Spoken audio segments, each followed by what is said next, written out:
Chapter 1. Paul Pulowski glanced around his dingy one-room flat and grinned. "Well, old boy," he reflected with a cold, bitter humor, "you've seen better times than this.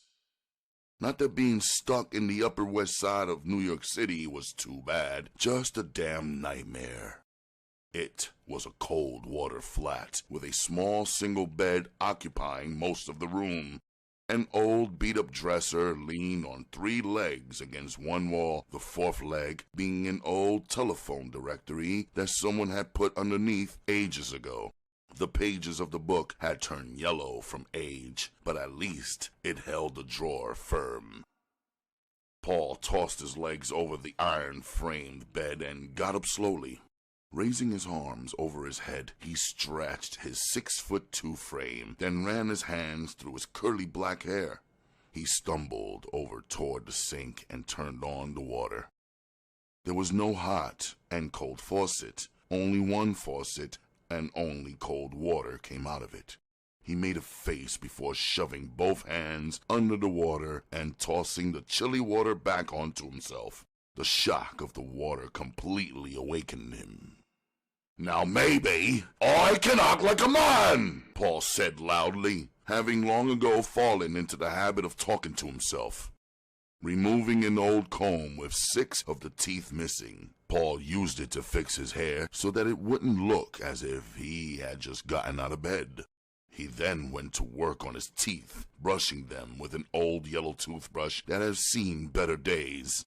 Satisfied with his morning toilet, Paul removed a clean white shirt from the dresser and laid it out on the bed. Pulling back the mattress, he removed a pair of black pants that he had placed there the night before. It was the system he used to press his pants, wrapping the legs in newspapers, then placing them under the mattress. It was a cheap way to take the wrinkles out. After checking the pants to make sure they were wrinkle-free, Paul removed some clean socks from the dresser and placed them next to the other clothes on the bed. His shorts were hanging on a hanger over the sink. He removed the freshly washed underwear from the hanger, and then he placed them on the bed. Paul checked his watch to make sure he wasn't running late for his appointment. It was just 11:30. He still had an hour and a half to kill. He debated on whether or not he should take a bath, but since the bathtub was down the hall next to the second-floor toilet, he decided against taking one. One of these days, he promised himself, I'm going to have me an apartment with a bath and private toilet right here for my personal use. Just to kill more of the extra time he had on his hands, Paul began to wash up in the sink, making sure he scrubbed thoroughly under his arms. When he finished, he reached for a can of deodorant on the wooden shelf over the sink. He cursed loudly as he shook the can and found it empty. "Next time I sell another short story, I'm going to buy me at least 2 fucking cans of this shit," he promised himself. But then he remembered that he was going on an interview for a job, and that he might not have to wait for his next royalty check from his publishers for his 2 paperback books. A writer's life was pure hell, he reflected. Sometimes he had a few extra dollars in March or September when his royalty checks arrived, but the other months were hell unless the writer happened to be a good money manager. But to find a writer who could manage money was rare, because anyone who was adept at it would have enough common sense to pick a better livelihood. As Paul began to dress with care, he glanced in the tiny mirror over the dresser. Shaggy brows and bright, friendly blue eyes glared back at him. He ran his hand over the well-trimmed Van Dyke beard as he gravely scrutinized the large Jewish nose that revealed his true heritage.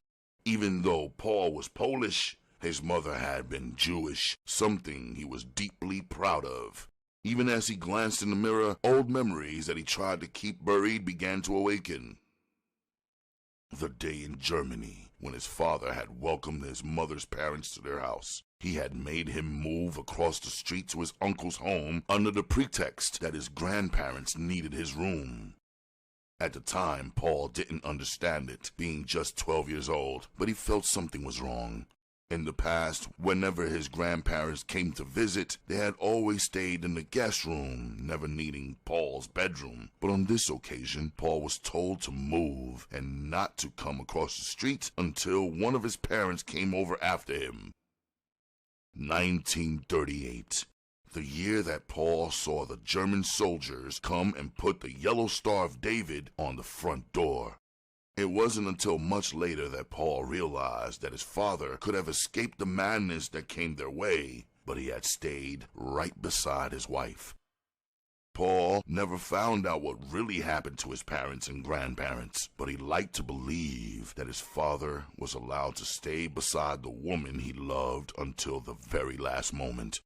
It was a romantic thought, but one that he cherished deeply. The day after the truck came and took his parents and grandparents, Paul's uncle made the necessary arrangements, and before Paul knew what was happening, he found himself in Paris until he was 18. Paul spent his years in boarding schools. His uncle had died before the end of the war, so Paul was left on his own rather early in life.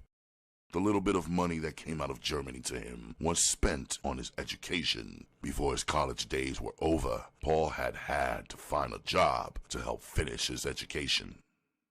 "Now," he said grimly into the mirror, "you Jewish Polak bastard, let's get on uptown and overwhelm these cocksuckers with your grand nobility."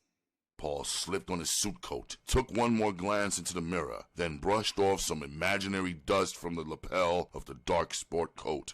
He adjusted the black tie he had put on for the occasion and made ready to depart.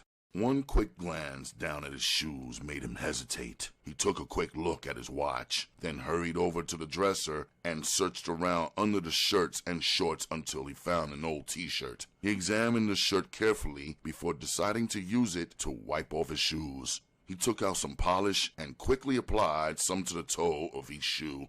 Using an old brush he got out of the top drawer, he brushed the shoes carefully. When he finished, the shoes shined expertly. It was always this way when he worked, never wasting a moment and not spending much time. Spring was in the air. Paul could smell it as he raised his head like a hound dog on the hunt. Even here in New York, a man could smell the freshness of spring. Some of the gutters still held dirty water from the ice that had melted long ago. The water didn't have anywhere to drain off to because the drains were still plugged from the trash of last fall. It was only down in the ghetto that a person encountered such neglect. Here on 87th Street between Broadway and Amsterdam, the blacks, poor whites, and Hispanics were trapped in their own private prison. Some would never rise up out of the poverty that surrounded them. The lucky ones would eventually earn enough money from selling drugs or have the money their women would earn to leave. Yet most of them wouldn't move because they were frightened of the outside world. This was the only world they knew, the slums with the hustlers and bums falling over each other. So they would live and die in their ghetto, afraid of the outside.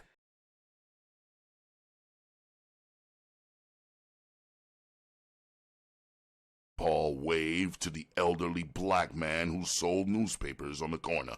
The man waved back as Paul went by. Peddlers moved up and down the street, calling out at customers and friends alike so that there was a constant cacophony of voices.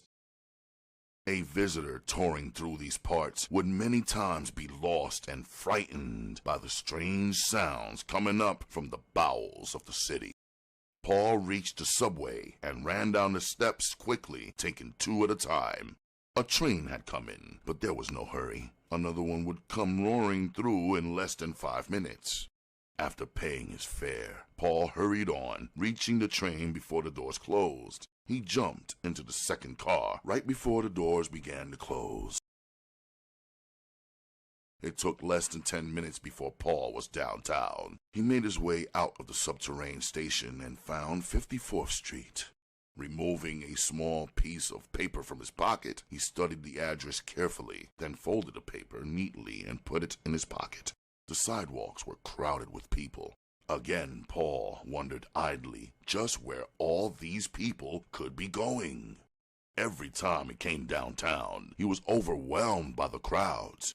Even at night, the streets and sidewalks were jammed with people, most of them seeming to be in a hurry to get wherever it was they were going.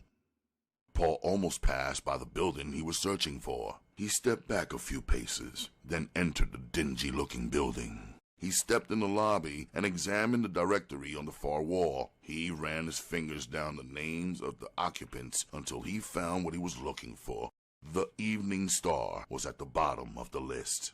The large lobby led to 3 elevators. Paul took the first one and punched a button for the 4th floor. He wondered if the rest of the elevators were as dilapidated as the one he was using. The elevator moved slowly upward, cranking loudly. Paul raised his eyes toward heaven as if in prayer, then noticed the escape door in the ceiling. He speculated on how an elderly person would go about getting out in an emergency. He would be hard-pressed himself to reach the escape door. Even with his height, he'd have to jump and pull himself upward with just his arms, something that many men in their prime couldn't do, let alone an old man or woman. For the first time since applying for the job, Paul wondered if it would even come close to his expectations. The sight of the building killed some of the joy he'd had. His asking price dropped lower before he even got off the elevator. But he reminded himself, the man he had talked to over the phone, Mr. Billings, had made it sound interesting. Mr. Billings had read Paul's 2 novels and believed he was just the man they were looking for to write a byline in the weekly newspaper. Paul wished he had done his homework better. Instead of buying a newspaper and seeing what kind of copy the Evening Star put out, he'd given up after trying to find the paper at only 2 newsstands. He'd postponed getting one because he would have had to go uptown. Now, he regretted his laziness. Mr. Billings had mentioned that the paper did lean slightly toward the left, but what the hell did that mean? Right or left? What damn difference did it make? The elevator door opened slowly, and Paul stepped forward to see what his future held. Chapter 2. King David, better known as King Cobra when he wasn't around, took one more glance at the street map of New York City and tossed it into the glove compartment. He started the engine of the Cadillac and pulled out into the traffic. It had been 5 years since he'd left New York City, but now he was returning, and in all his glory. The dark green mohair suit fitted King David well. He was a small-built man, and thus wore his clothes well. Even with his high-heeled black Oxfords, his height barely reached 5'9". King David began to feel that warm, good feeling as he neared the city. When he had left, he was only a black man running with just the clothes on his back. He'd managed to cheat certain people out of nice sums of money to help him travel, and that was the first thing he had taken care of, he reflected, as he reached over and pushed his cigarette lighter in. He would have to make sure he paid off his debts so that there wouldn't be any trouble. For a brief moment, the bushy eyebrows came together as he frowned. The sharp, bird-like eyes set deep in the dark brown face grew large with fear as he remembered that Moon, the neighborhood dope man, was one of the people he had ripped off for a nice piece of money. King David didn't need to be told that he had left behind an enemy that would never forget. But King David believed the man was greedy enough to be bought off. With the $50,000 he had stashed away in the trunk of the car, he was sure he could satisfy Moon. A small piece of that stash would do the trick, he thought coldly. He had only beat Moon for $500, so $1,000 would clear the air between them. Neither man really wanted any trouble, King David kept telling himself. Moon couldn't stand it, not in his business anyway. Their way of life depended on them staying out of the man's sight, so quite naturally, he believed Moon would jump at the chance to gain back twice as much money as he had lost. Whether or not he would make good the money he took from the women who had believed in him was another matter altogether. He couldn't see how any of them could bring him trouble that he couldn't handle, so he might just save money there. After all, this wasn't Christmas, and he damn sure wasn't Santa Claus.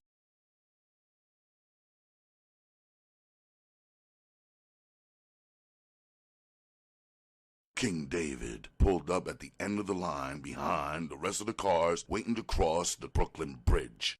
He waited patiently until it was his turn to pay his toll. As he drove away from the toll station, he knew that the only thing ahead of him now was that bridge that led him into New York City. "You're just about home, baby!" he sang out loud as he pushed the gas pedal down to the floor, causing the Cadillac to leap forward. Within an hour, King David was pulling up in front of the Blue Room bar on Broadway. He stood in the lobby until his eyes became adjusted to the dark. Then he made his way over to the bar. "Well, look at what the dogs have dug up!" Jasper Williams yelled from behind her bar. She was a tall, light-skinned dyke who could dress up and look damn good whenever she wanted to, but most of the time she preferred to dress like a man. "Honey," she said as King David came up to the bar, "I heard you had went down to the Bigfoot country and decided to stay there for your health. Now, with spring coming, here you are. It sure means we gonna have one hot-ass summer around here." "Hi, Jasper," King David said as he slid onto a bar stool. "Things can't be that bad. I thought folks would miss me around here." Jasper glanced closely at him to see if he was serious, then laughed loudly like a man. "Nigga, you must be insane. Ain't nobody ever missed a rattlesnake if it wasn't in their bed when they got ready to go to sleep. So how in the hell could they possibly miss you?" "Oh, baby, you ain't got to be that cold, have you?" King David inquired in the little boy's voice that he used for con action. The tall woman looked down her nose at him. "Nigga, don't come down on me with that weak-ass shit of yours. I know all the people who were looking for you when you split, and as of now, I believe some of them will be damn glad to hear about you showing back up." For a second, a chill flashed through King David, but he quickly shook it off. If he handled everything like he had planned, it would work out.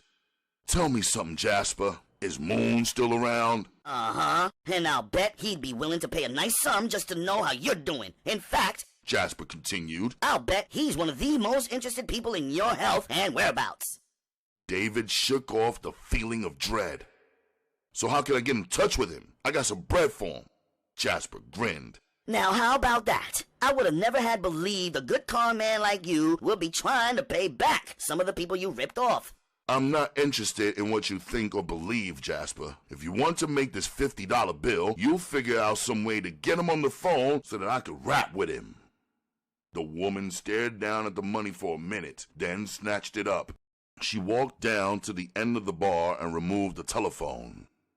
As King David watched her in silence, he sipped the drink she had left him. He hadn't bothered to order. She remembered that he only drank gin and squirt. Jasper glanced up as she began to talk into the receiver. "Hello, Moon. This is Jasper over at the Blue Room. Yeah, I think I got somebody here you might be interested in talking to." The man on the other end of the line spoke sharply into the telephone. Jasper decided to make the call fast because she didn't want to get involved any further. "Man, I didn't mean to disturb you, but I thought you'd like to know that King Cobra is here. Yeah, you know who I mean. King David. He wants to say a few words to you." The other end of the line went silent for a minute. She thought Moon had hung up. Then the man's voice came over sharp and clear. "Put the nigga on. I got a few things to say to him." Jasper waved for King David to come down and pick up the phone. As far as she was concerned, she had made a fast $50. King David took his time as he walked down to the phone. Things weren't working out as he had planned. He wasn't making the big splash he had intended to make, and it was all because of the smart-ass bitch behind the bar. He wanted her to see that he wasn't in any hurry. Jasper watched him come down the bar, trying to walk so coolly. The bastard won't be so jazzy when Moon and his boys finish with his ass, she thought. Still taking his time, King David picked up the phone. What's happening, baby? He asked. Long time since I talked to you. You're damn right it's been a long time, Moon answered sharply. I don't know what brings you back to the city, but I guess you must have my fucking money. Yeah, baby, I got your paper, so don't get in any uproar. Everything is gonna be alright. Moon hesitated for a moment. I hope you realize that since it's been this long, there's some interest on that motherfucking money. This was what David had been waiting for. Aw, man, I ain't rich, baby, but I can dig where you're coming from. How much extra money am I supposed to come up with? While David had been talking, Moon had been trying to remember how much money the punk owed him. Yeah, King Cobra, I know you ain't rich, but I also know you must have my paper or you wouldn't be talking to me. Moon snapped his fingers, then said, You hold on a minute, David. I want to check my books. I got you wrote down somewhere. Without waiting for a reply, Moon lays down the receiver and walked into his bedroom. He sat on the edge of the king-size bed and opened up the drawer. The small nightstand beside the bed had its twin on the other side. Each nightstand had a statue of a black woman rising from the base, leading up to the top of the lamp. Heavy black drapes covered the windows so that there would be no chance of anyone seeing in from the outside. Moon flipped through the pages of his record book quickly, using the index. Not finding what he wanted under the name David, he then looked under the letter S for snakes. Not finding it there, he sat back and rubbed his double chin. Moon was a heavy-set black man who had once been powerfully built. The muscles had turned to fat from easy living. His eyes were almost covered by the layers of fat that rolled over his body. A heavy, black, bushy beard with sideburns that met his whiskers encircled large and extremely red lips. He wore a natural that was thinning rapidly with age. But everything about the man was overpowered by the little pig eyes that stared out from his massive face. The evil that he possessed was revealed by those eyes. Nothing but heavy black shades could camouflage that look in his eyes. Again, Moon snapped his fingers, then looked under C for Cobra. He ran his fingers down the few names, and a slight smile broke through his heavily bearded lips as he found what he was looking for. Yeah, my man, Moon said, picking up the receiver. From my books, it's like you owe me 600 big ones from the bell. He fell silent, waiting to see if King David would say anything about the extra 100 he had tacked on. Damn, David cursed. From my books, it ain't but $500, my man. Yeah, well, that's not the problem anyway, Moon stated coldly. We ain't took into consideration the interest on the 600. You know what I mean? This time, Moon didn't wait for David's answer. Now over 5 years have passed, and that's a lot of interest. Okay, Moon. I didn't call you to argue. I just want to straighten up the books with you so that I won't have any problems, you dig? Yeah, I dig right where you're coming from, Moon replied. So let's do it like this, Dave. You give my boys $1,000 when they show up.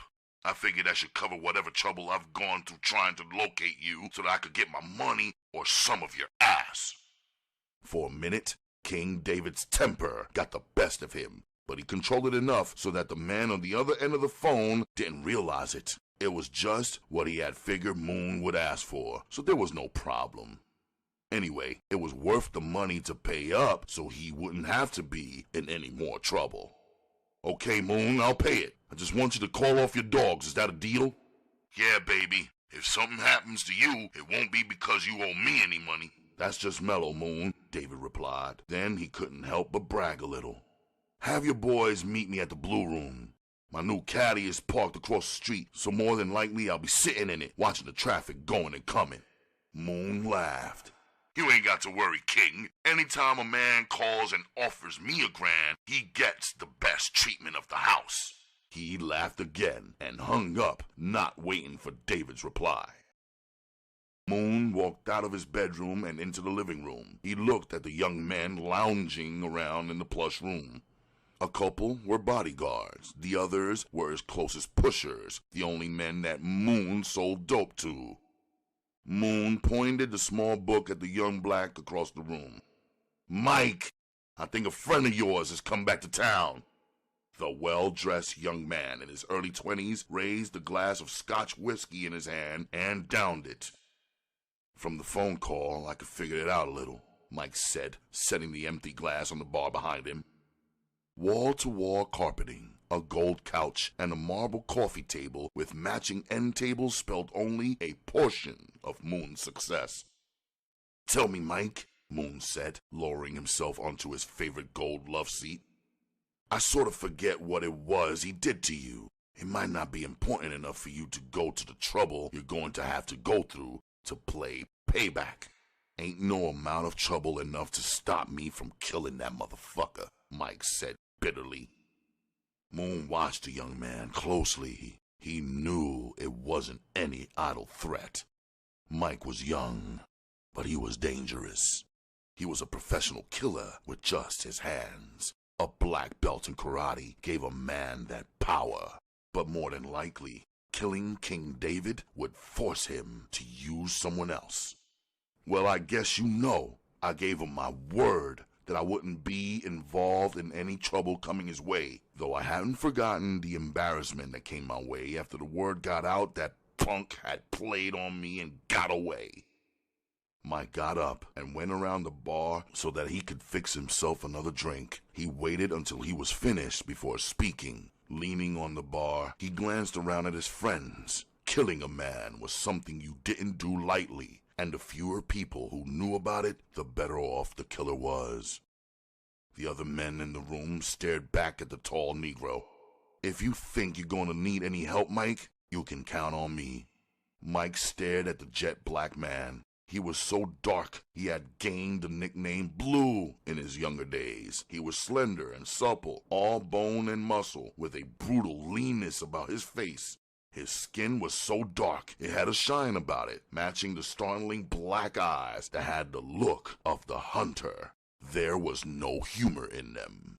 Mike glanced at his best friend.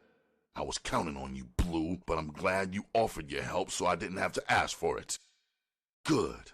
Good," Moon said. "Now maybe we can hear what it's all about."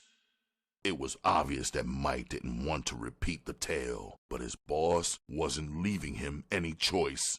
Moon's word was law. Either you did what he said or found somewhere else to work if you were lucky enough to get away with a whole skin. There was anguish in the young man's voice as he began to speak. "I was 15 when it happened, man. I thought I was a man. But King Cobra proved to me that I was just a young punk." Visualizing the scene again, Mike's face tightened up in anger. "My mother had just got her county check, and there was about 8 of us in the house to feed. Well, King David waited until the insurance man came by and cashed the check, and then he took it from her. Every motherfucking penny. He tossed her $10 out of a $300 check. I guess he meant for us to try and live on that.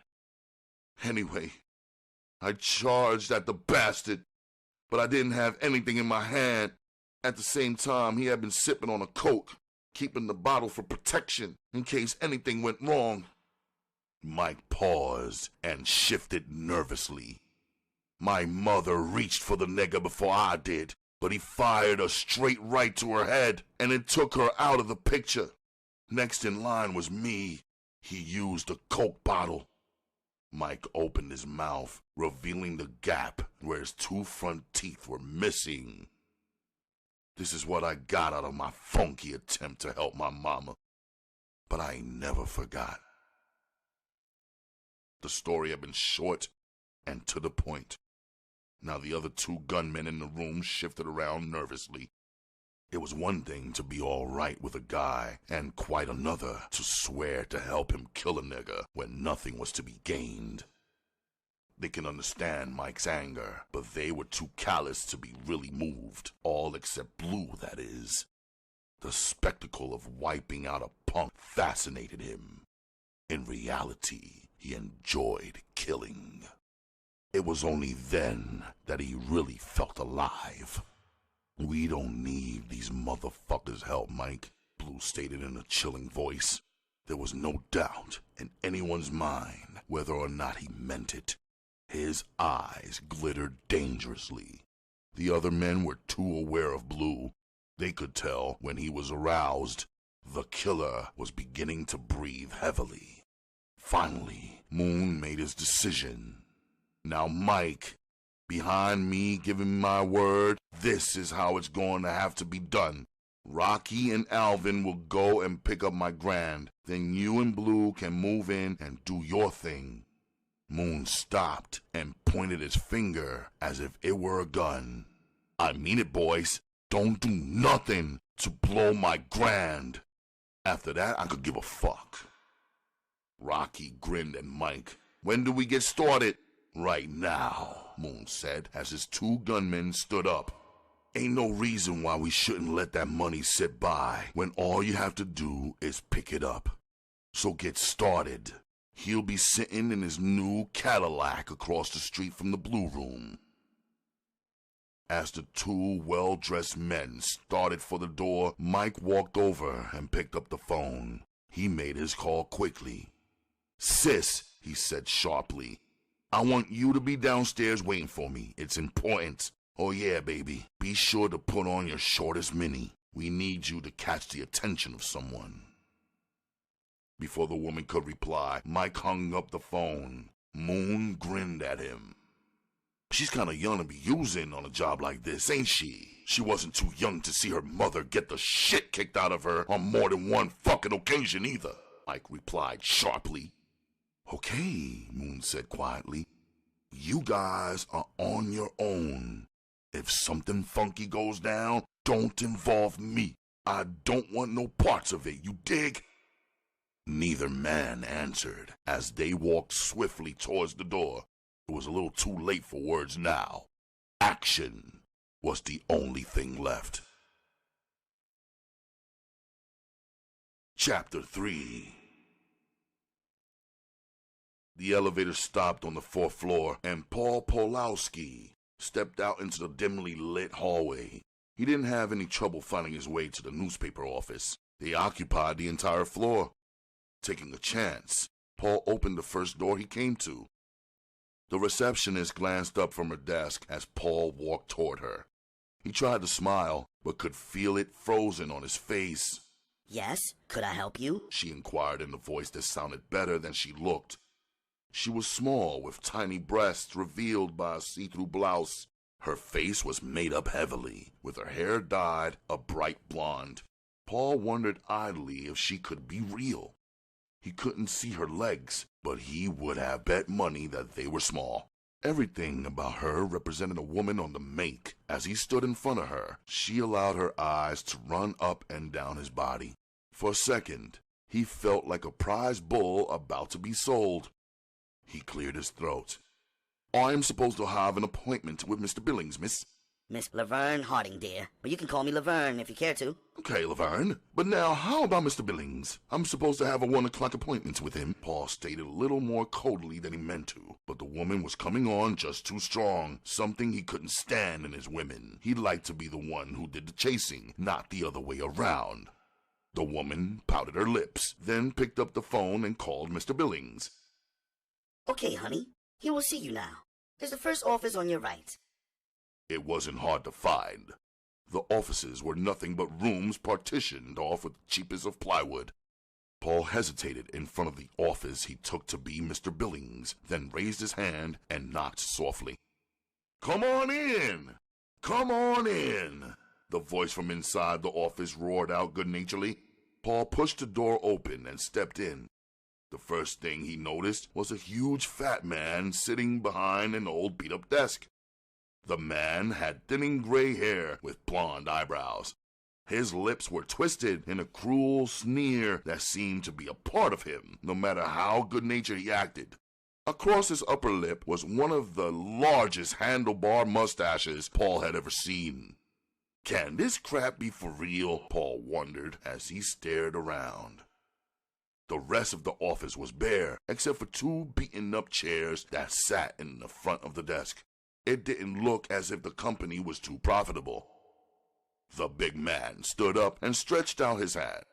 "How do you do, Mr. Pawlowski? I've been waiting for you." Paul nodded his head. Interviews always made him nervous. "About the editing job, Mr. Billings, am I right when I say you mentioned something about a byline?" Yes, indeed. A byline goes along with it. I hope you don't mind me calling you Paul. It breaks the ice a little if we're on a first-name basis. And you can call me John." Paul cleared his throat and waited for John to let him in on what he was supposed to do.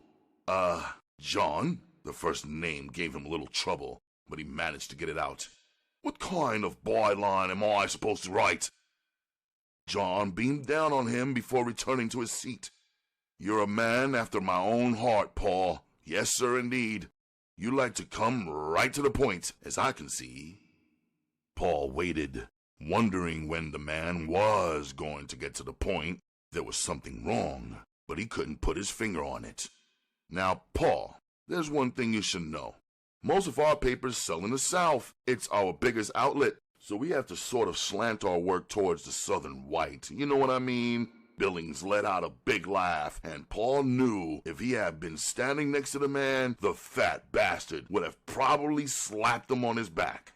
"No, I don't think I quite know what you mean, Mr. Billings. When you say slant our work towards the Southern white, I'm at a slight loss understanding just what you mean." "It's not hard," Billings answered, smiling broadly. "I'd read your last novel. And that part you had in there about that big black buck raping 3 white women before he was caught, that's the stuff I'm talking about. My Southern readers will eat that shit up." Paul was too dumbfounded to answer. He just stared at the fat man. Billings took his silence to mean he went along with the idea. "Now, if you can lay that kind of crap on thick enough, hell, we'll sell every copy." The surprise left Paul. Now he was only numb. "That happened to be a novel, not a news story. It was fiction, not real life. I used a black character because the book called for one. It made it more real. I didn't do it to make people in the South happy. I just wrote a novel, and it didn't sell that damn well."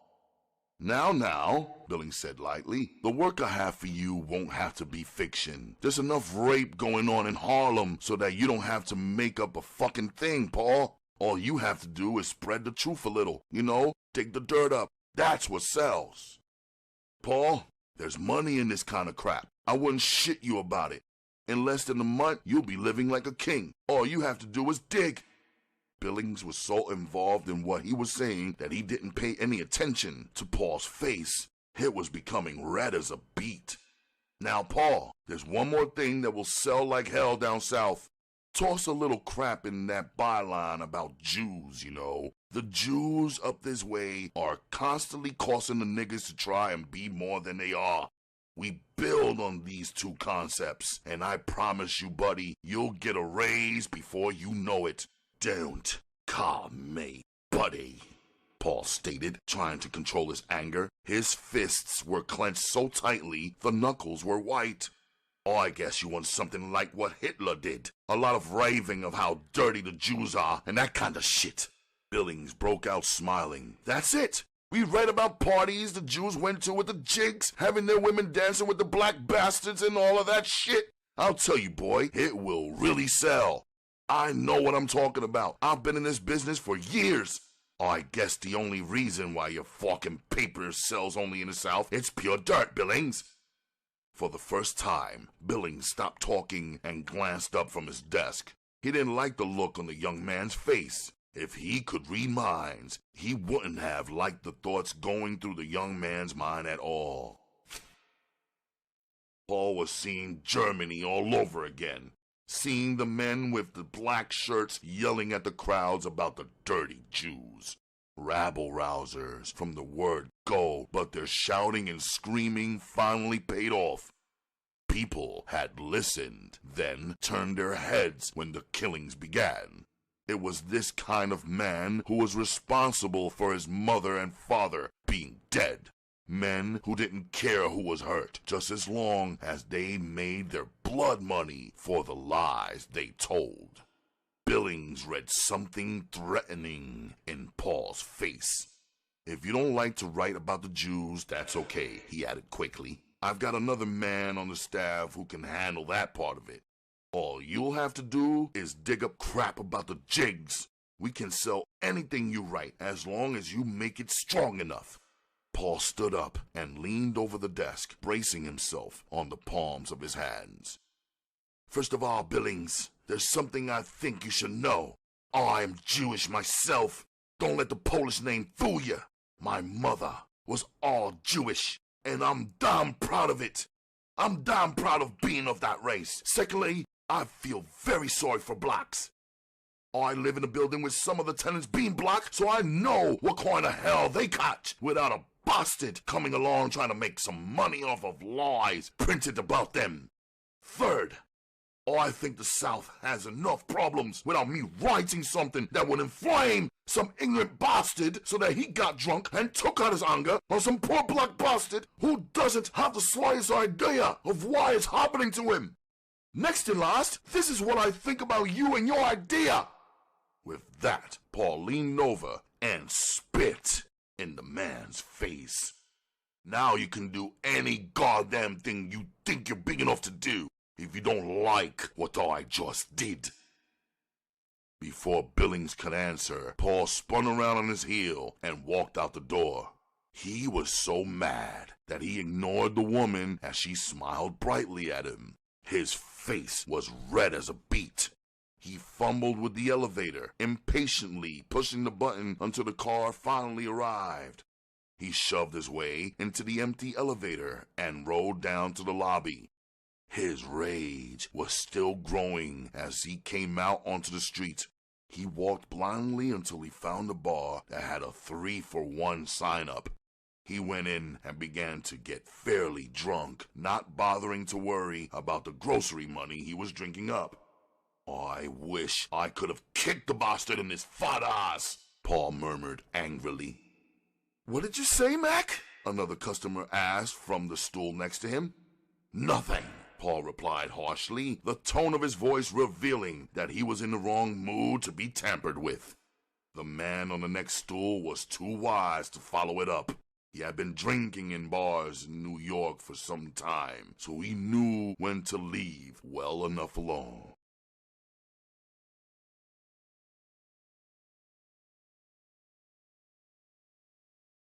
The shadows began to get large outside, but Paul didn't notice. He continued to drink, trying to figure out what kind of fucking world it was that he lived in. A bastard like Billings would go home to his fat wife and big house with the green grass in front of it, while Paul would end up climbing the stairs to his second-floor flat with the cold water. But at least he was a man with some kind of scruples. If he had to live in a cold water flat the rest of his days, he'd do it before he sold his manhood. And that's just what a job with Billings paper would be, selling out his manhood for a soft job. Better to starve than live off the misfortune of others. It was dark when Paul staggered from the bar. He had spent his food money and had to leave, but it had been enough to get him totally smashed. He didn't go in for heavy drinking too often, but when he did, he went to the limit. As Paul staggered down the street, he had to ask directions to the subway. Many of the people he approached hurried and got out of his way, not bothering to try to hear what he was saying. To them, he was just another ghetto drunk, possibly dangerous if they didn't watch their step around him. Nobody knew what a drunkard might do, and they weren't taking any chances. Finally, Paul got a young boy to point out the way to the nearest subway. It was in the next block. Paul made his way to it and went down the steps. Since he was still uptown, he didn't have to worry too much about the gangs of tough youths that roamed the streets searching for drunks. But when he reached his neighborhood, his danger would increase unless he straightened up. The night air did him good. Even though it was spring, the evening breeze was rather chilly. The cool air sobered him up enough so that when he got off the subway, he could walk without staggering all over the street. When he reached the street and started up it, he saw some men arguing with each other. Then he heard a man scream. The scream was repeated over and over. Paul started running toward them. "What the hell is going on there?" he hollered as he neared the struggling threesome. At the sight of Paul, two of the men broke away and ran toward a car parked across the street. Paul noticed from the light of the street lamp that a young girl sat behind the steering wheel. As soon as the men entered the car, it sped rapidly away. As Paul neared the man they had been struggling with, the man crumpled up and fell to the pavement. Chapter 4. After hanging up the telephone, King David walked back down the length of the bar and ordered another drink from Jasper. "You don't look too happy there, King," Jasper stated as she set the drink in front of him. King David glanced at her coldly. "You need something to do, bitch. Then you might worry about your own business. I don't need no help in taking care of mine." He stopped and gestured along the bar. "Give everybody on the bar what they want. Since you ain't got no help back there, it will keep you out of my face for a while." She glanced down the bar, already aware that it was semi-full. "You black bastard," she said loud enough for the nearest customers to hear. The tone of voice she used angered him. "Simple ass bitch. Do your fucking job and give everybody a motherfucking drink," King David roared.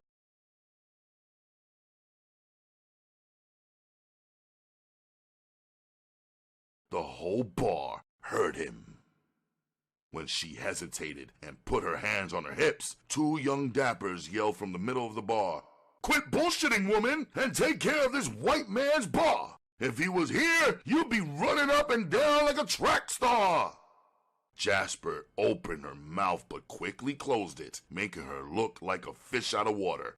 Her yellow cheeks became red and common sense prevailed. Jasper had worked the bar too long. She spent too many years working around blacks. Black men were quick to kill, and sometimes their moods were already down on them before they ever reached the bar. So she turned on the charm instead of the anger. She flashed her teeth and hustled down to the young men. "What's wrong with you niggas tonight? Can't pick up no bitches?"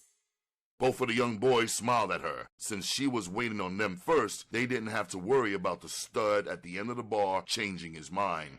"Hey, baby, we just ain't got all night to wait on a drink. One of our ladies might be down and we'd have to leave right away." "Yeah, baby," the other brother said after his friend stopped. "It ain't that we're hustling drinks either. It's just that we like to drink along with any hip brothers who's handling big enough to run 'em up and down the bar."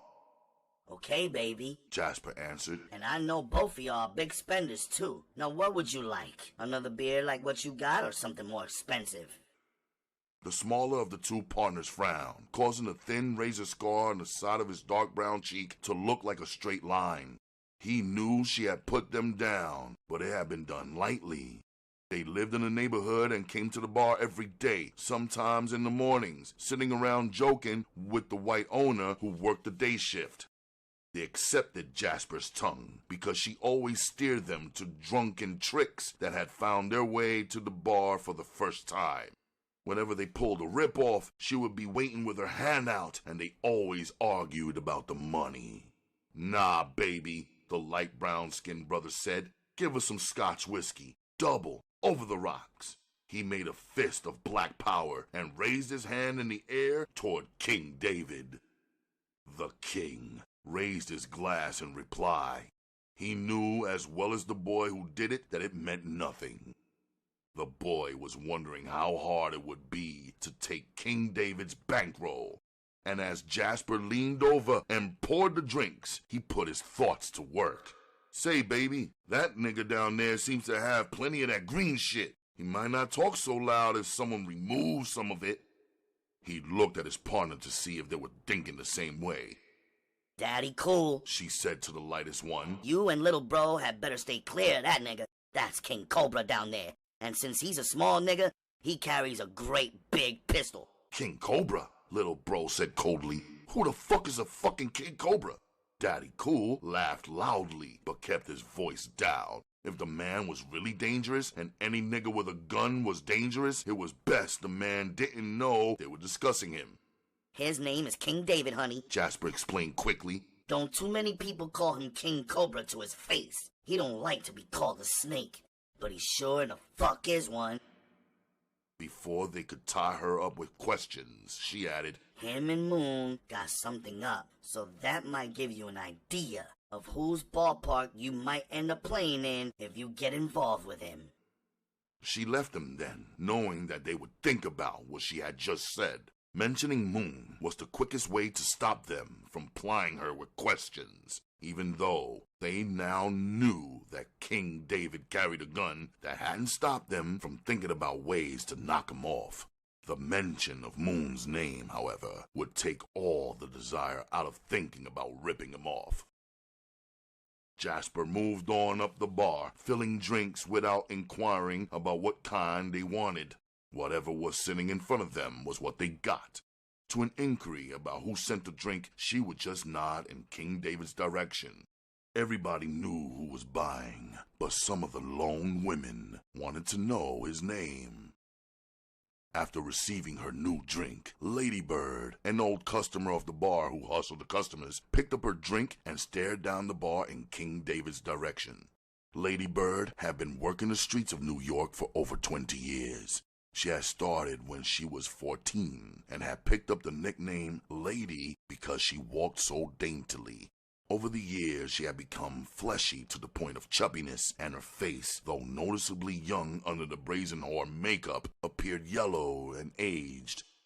Hi, honey, Lady Bird chirped in a high voice. The reason they called her Bird was very evident when she spoke. Her voice was high to the point of being shrill, sometimes grating the nerves and becoming tiresome. When King David was hustling, he would have loved to be approached by a woman like Lady Bird. He'd end up getting her money if he had to take it at the point of his knife. But now, since he had all the money he needed for a while, he resented a woman like her trying to hustle him. He twisted around on his bar stool and stared at her as if something dirty had slithered from under the bar.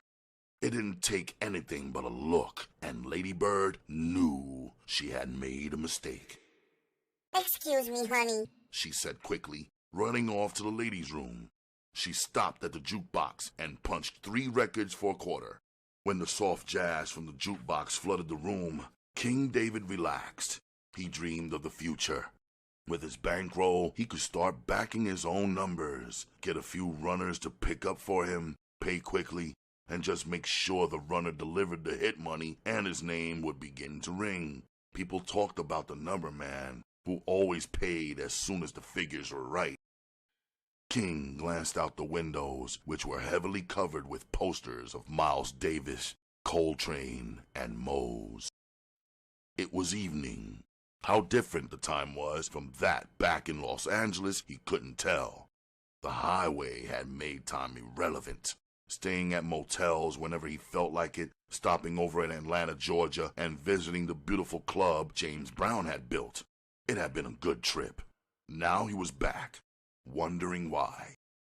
He had hesitated in the South, the land drawing him to it, build a cabin and go back to the land. But he had fought the urge, remembering the many evenings in the cabin in Arizona, the lonely nights when he was a boy. The nearest people were the Indians on the reservation.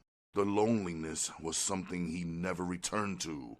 This was his world, the dimly lit bars, the wheeling and dealing, where a fortune could be made overnight. Tax-free money, the kind the government could never get. 3 young girls entered, all of them wearing pants outfits. King David looked away. He was sick of seeing women in pants. It took something away from them. A woman in pants seldom drew his attention unless she was of exceptional beauty. He glanced at his watch. It was time he went out and waited on the pickup. It wouldn't be long. Not the way Moon loved money. Shit, King reflected. It was Moon's greed that had cost him the 500 in the first place. King smiled as he remembered. It had only cost him $25 to set it up. The first time he spent his own 200 giving it to Big for the piece of heroin he bought. But the catch to it had been the white boy King had hired. He gave the white junkie a fix out of it, then sold the rest of the dope. But Moon had been afraid to do business with the white boy. He wanted the business so that only transactions had to go through King David, who was fronting for himself, keeping the dope and selling it. Then, when he planned to leave, he went to Moon and picked up $500 worth of dope, supposed to be going to the white boy, who would then give the money to King David to pass on to Moon. Moon was afraid to accept money from a peckerwood. That dope was what set King David up in Los Angeles. China White, they called it, when they had first seen the stuff from New York City. "Hey, baby," King David yelled out to Jasper. "Come on, run down my tab, honey. I got big business to take care of." Jasper came down the bar with her pad in her hand, tearing off a sheet before she reached him. "There you go, big spender. $26. She flashed her best smile at him. You could never tell. Niggas like King David went to the top. He reminded her of a rat, sneaky, constantly plotting, trusting no human being. King David dropped $30 on the bar. "Keep the tip and buy yourself a dick, bitch," he said coldly as he turned his back on her. Laughter from the people along the bar drowned out her reply. King walked briskly toward the door. He didn't want to really get her too mad since he wasn't carrying his gun anymore. California had taught him enough about that unwanted police trouble. There was also the fact that New York gave you 5 flat years for possession. So if the crazy bitch got mad enough, he had to do some fast cutting because he knew she had a razor. If the barmaid's eyes could shoot darts, he'd have been stabbed to death before he reached the door. She was wishing him all the bad luck in the world. The night was filled with a chilling breeze. King David put his head down and walked across the street swiftly. He opened the door on the white Eldorado and got in.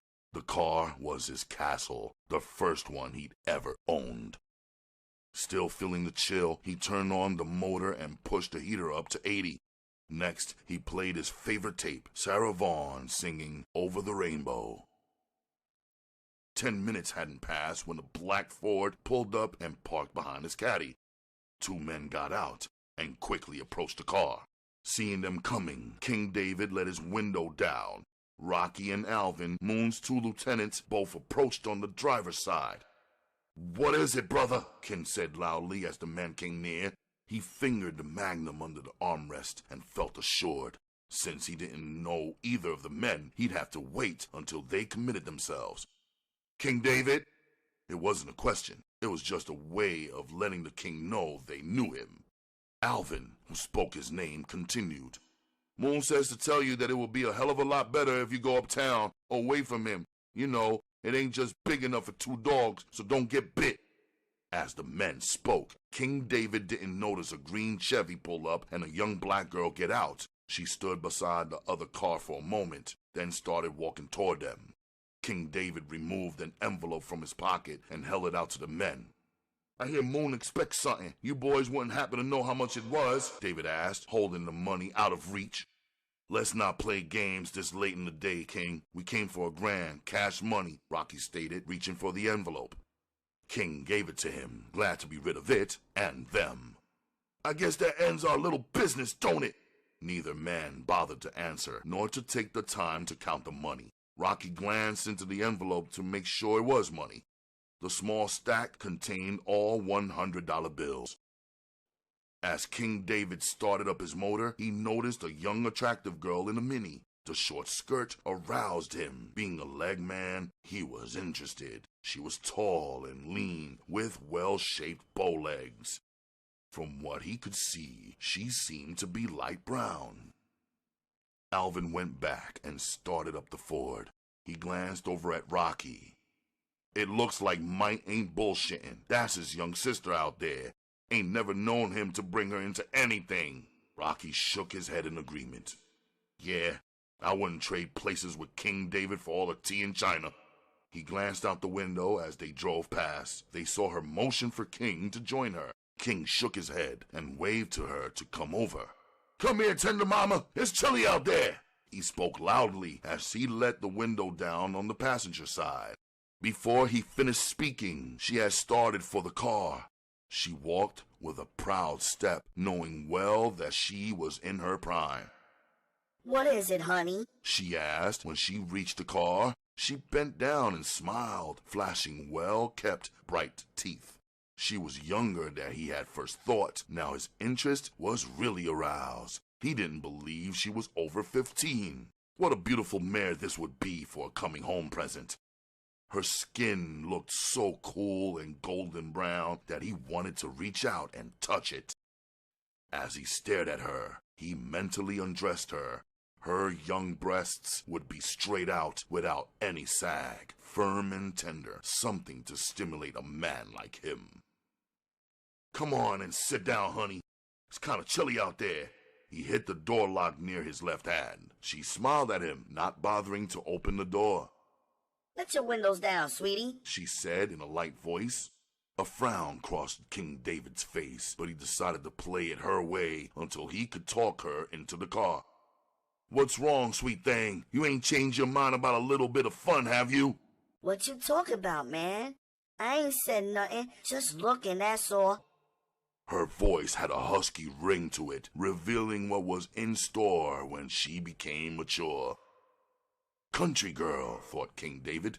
All she wanted was to be begged. Then she'd get in and end up bucking like a mule.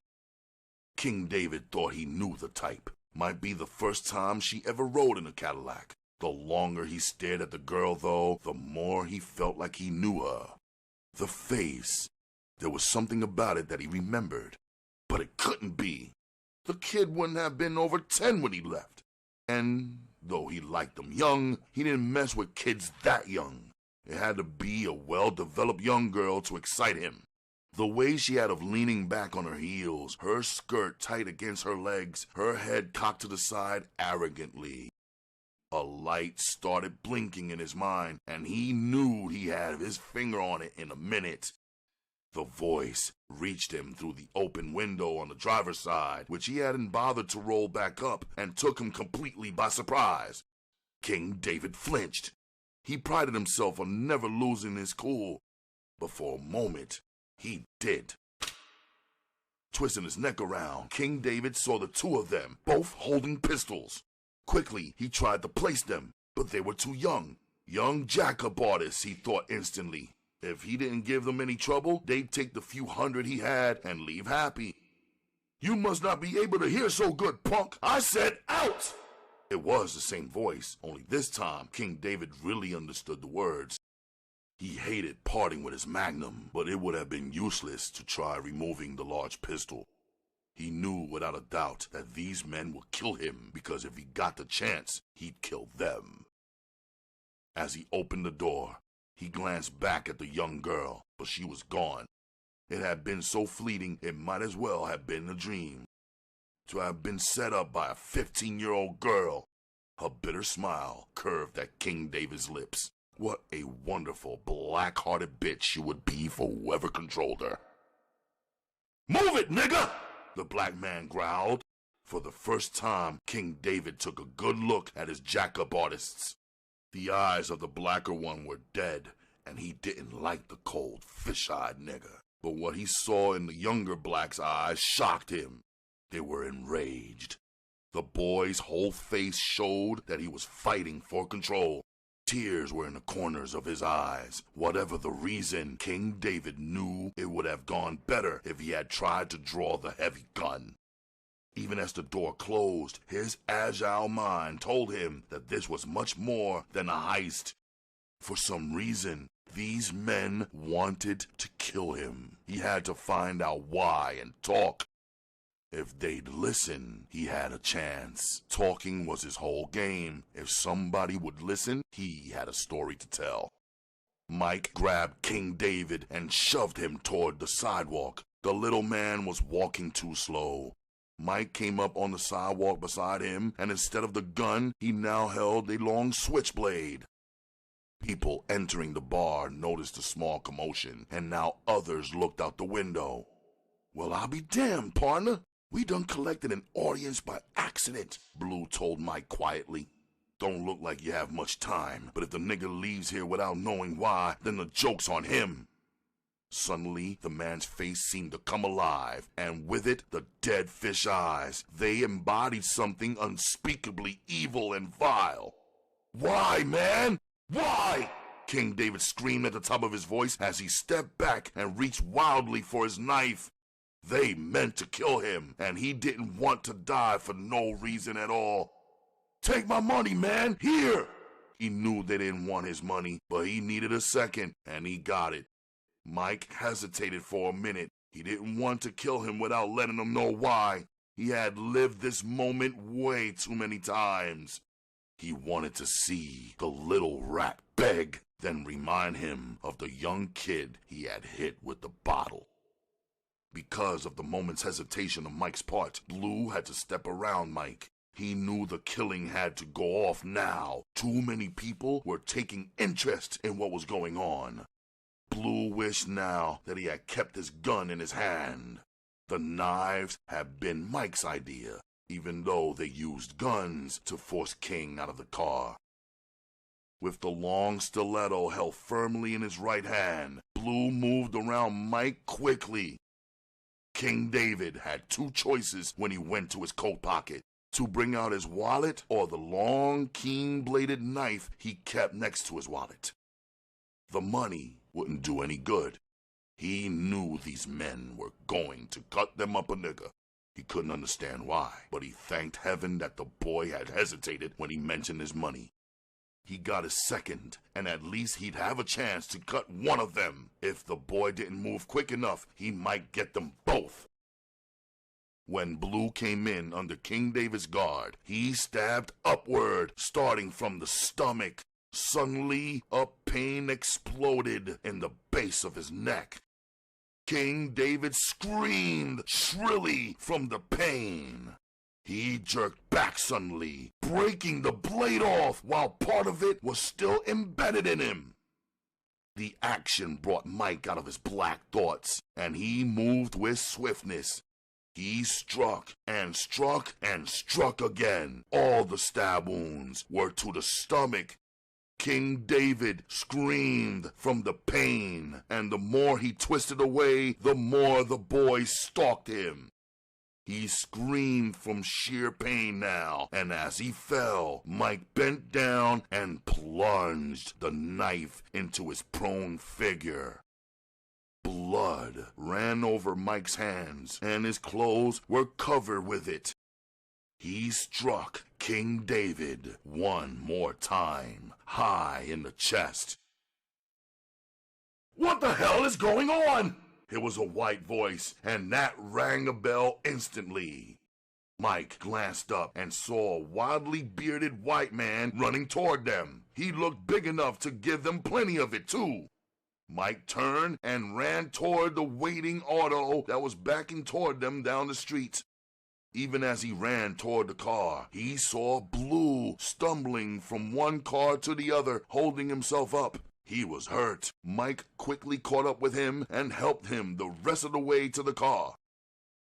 "Goddamn!" Mike's younger sister Edna yelled at them. "Why didn't you just shoot the bastard and get it over with?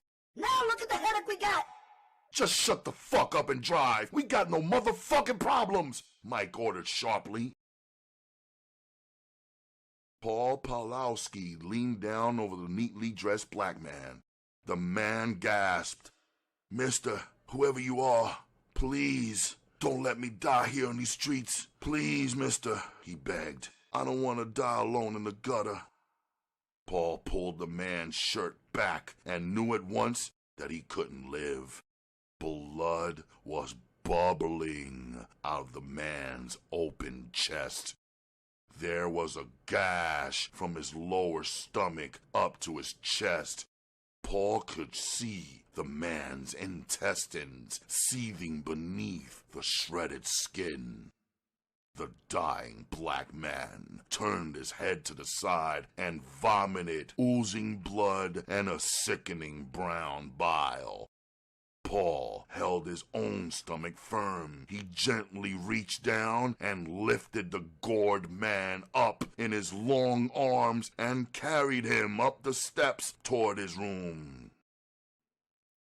Edna glanced at Blue's eye. She could see the metal blade protruding from it. Blood ran freely from the hole in the man's socket. It was a horrible wound, and she twisted away from the sight. Are you mad? Her voice began to rise. A chilling terror invaded her. The thought of Blue lying beside her bleeding hurt so bad that he needed immediate help from a doctor frightened her. We ain't got no problems, do we? She screamed the words back at Mike.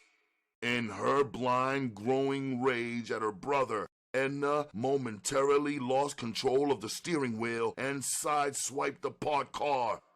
"God damn it!" Mike roared. "Drive the car and let me worry about Blue." The order was sharp, harsh enough to make her concentrate on her driving. Mike glanced back over his shoulder at the rear window. "God damn it!" The curse word roared over and over and over again in his mind. He had gotten the dirty motherfucker after all the waiting. His life was complete. The only dream he had ever had was of killing King David. Now it was over. His mind refused to face the reality of their next step.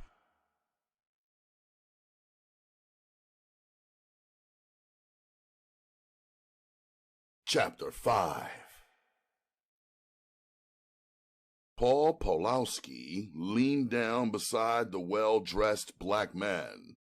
Blood was seeping through the man's light dress shirt. As Paul's face drew near, the man gasped. "Help me to my car, mister. I don't want to die laying in no gutter." King David gripped Paul's arm firmly. "I'll pay you, mister. Don't mind pain. Just don't want to die alone in the street." Paul pulled back the shirt and examined the wounds. Instantly, he knew the man at his feet had spoken the truth. He was going to die. The wound in his chest alone had been enough to kill him. Paul glanced down at the hand on his arm. It was bloody, dripping with blood. When Paul pried the fingers loose, there was a ring of blood around his sleeve. "My car's at the curb. Help me, friend." King could feel his strength leaving.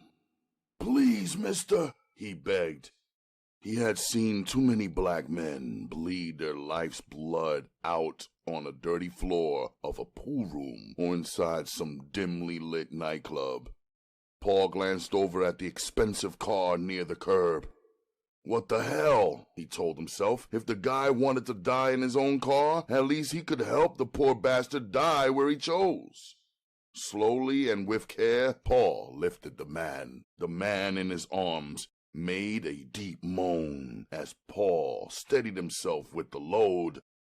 He made his way slowly toward the car. He was careful as he placed the man down inside the automobile. Paul ran around the car and jumped in behind the steering wheel. He doubted whether his patient would hold up that long, but since they were in the car, they might as well rush over to the nearest hospital. Paul didn't have to search for the keys. They were already in the ignition. He started the motor. The sound of the wounded man's voice came to him clearly. "Ain't no use, man. I done cashed in the big ticket." King David's voice got weaker as he continued. "Life's a bitch, man. It just ain't no win.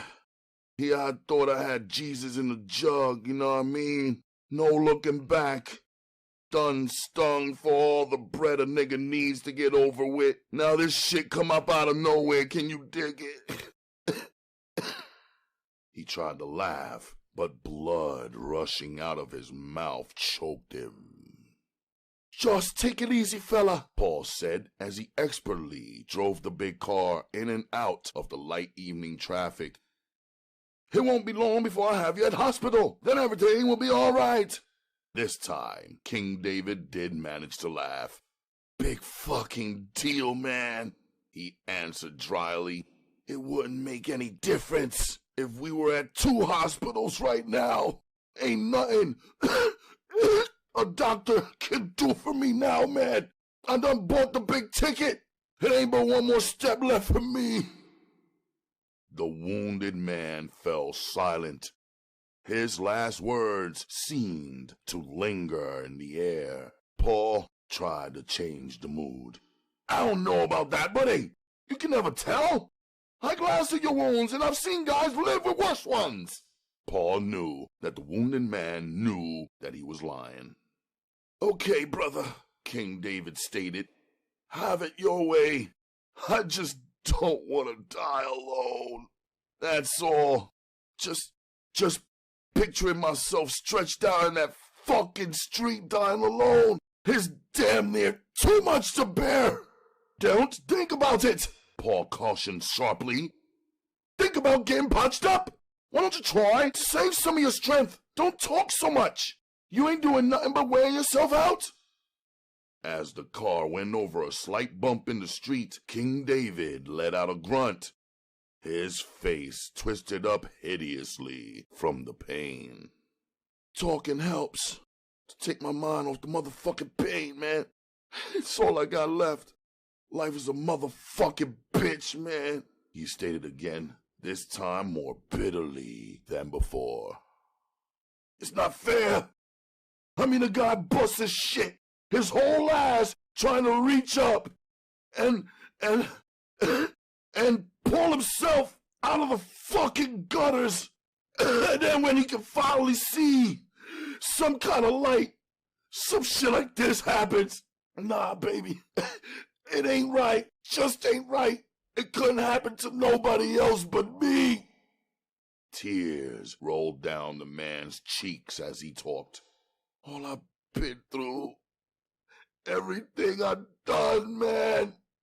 I mean, ain't no way it's shitting like this. This ain't got to be the end, Paul stated feebly.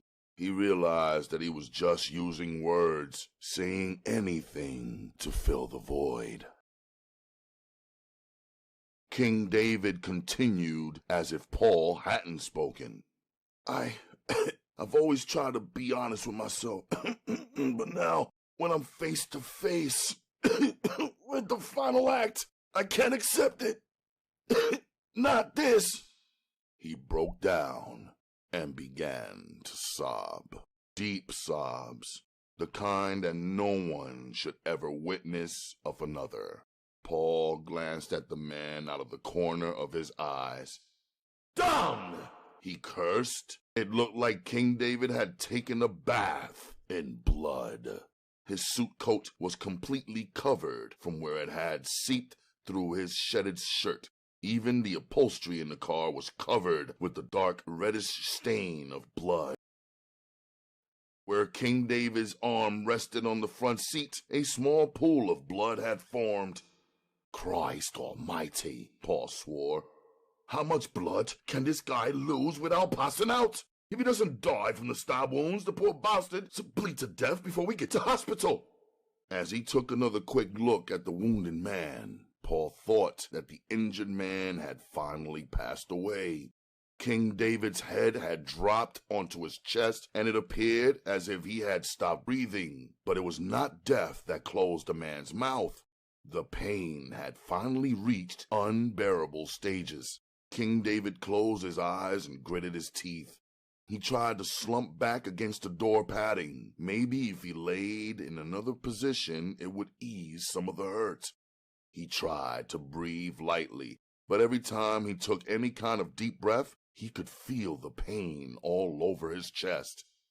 This dying shit is one hell of a job, King David managed to say. Somehow talking seemed to relieve the pain.